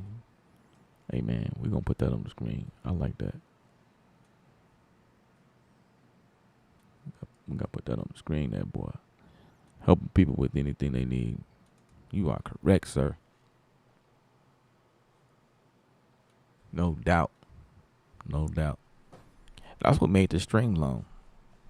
I paused a couple times just to show some things. We took a break and we kind of browsed the web and we kind of had a discussion about gear. You know what I'm saying?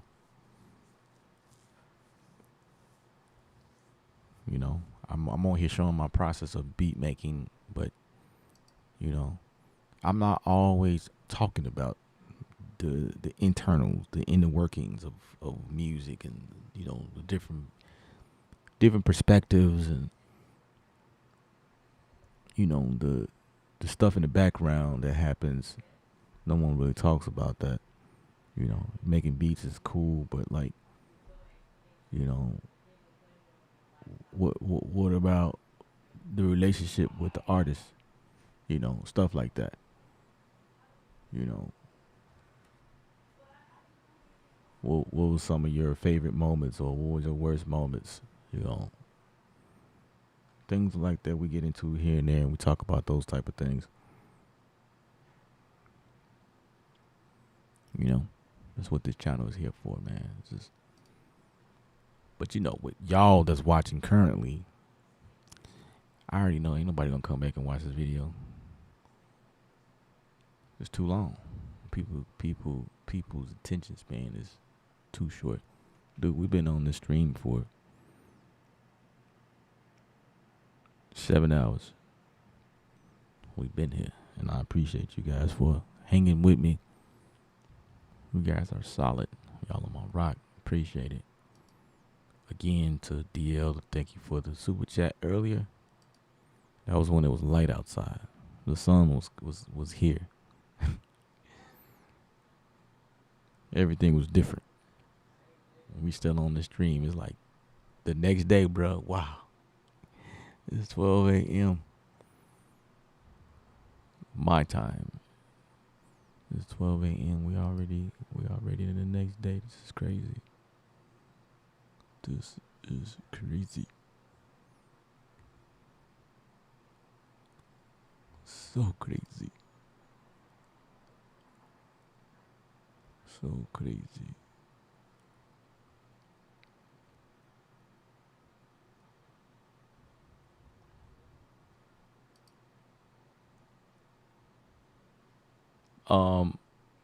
Mr.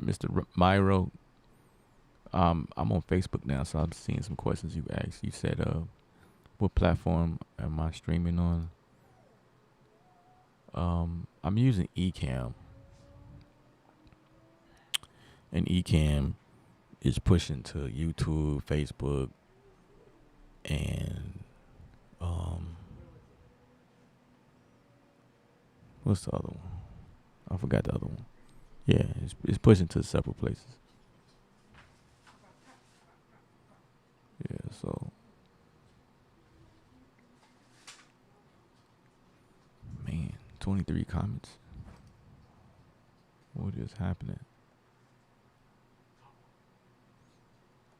You've been talking to me for a minute. Oh, I see. You was commenting and wondering why I wasn't responding to you. Like, wait, why does this dude ain't talk to me? Do he know who I am? Do he know me? Like, did he forget? And then that's when you was like, man, what platform? I'm usually looking at the comments from YouTube, but I have the ability to stream on Facebook, as you can see, but most of the comments, and it's like that because I don't really see comments on, like, no one's really talking to me on Facebook, so I'm not really paying attention to those. But YouTube, my YouTube family is strong.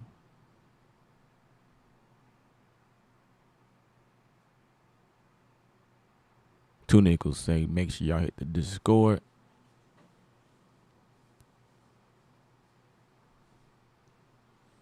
Yeah, Michael, I'm like, if you want to reach in, yeah, YouTube is I have my stream pushed out to Facebook just because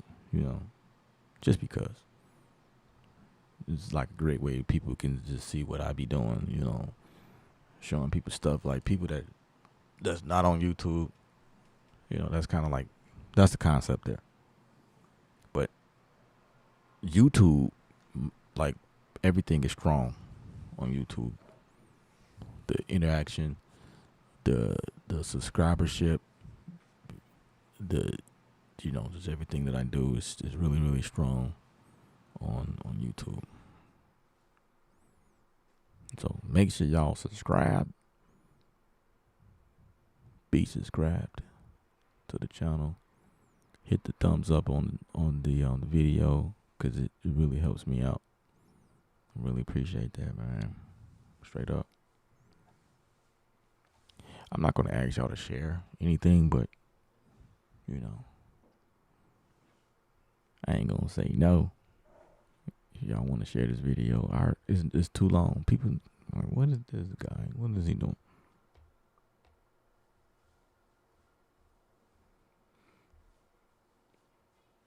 Appreciate the hearts.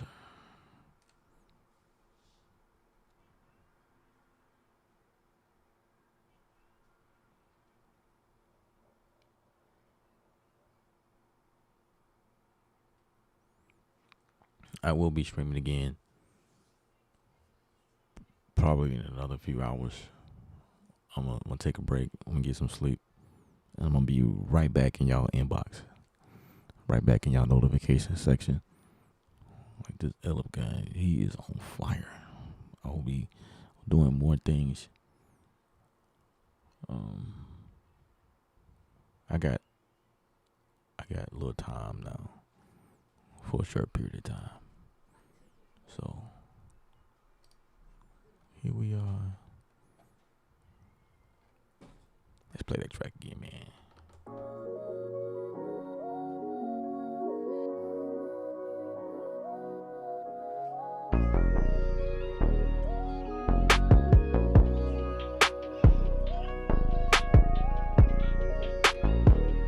I'm looking for R&B.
I mean, even Chris Brown.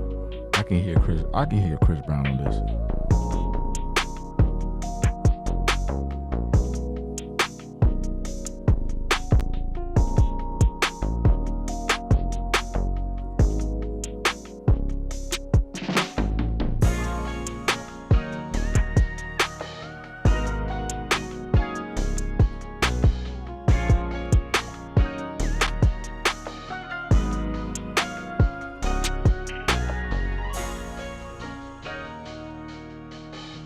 You know what?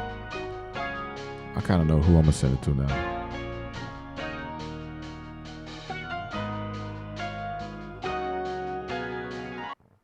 I know who I'm going to send it to.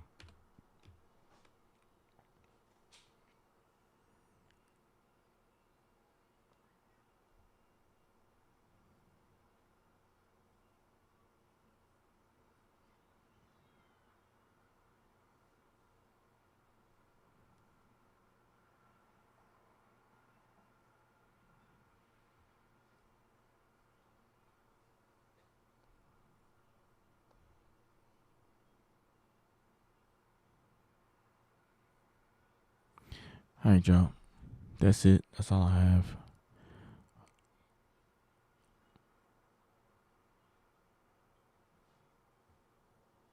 Yeah. I need to drive away and grab some snacks or something. My brother's hungry. And at this time of night, ain't gonna really find too much. But especially in Texas, like everything shuts down at 10 o'clock, 9 o'clock. If you ain't got your snacks before then, you just SOL or AOL. You're AOL.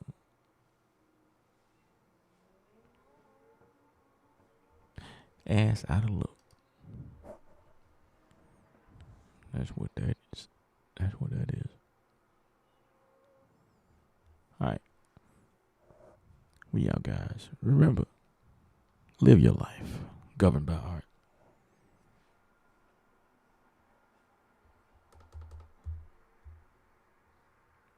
803. Yes, sir. You missed it. Oh my gosh.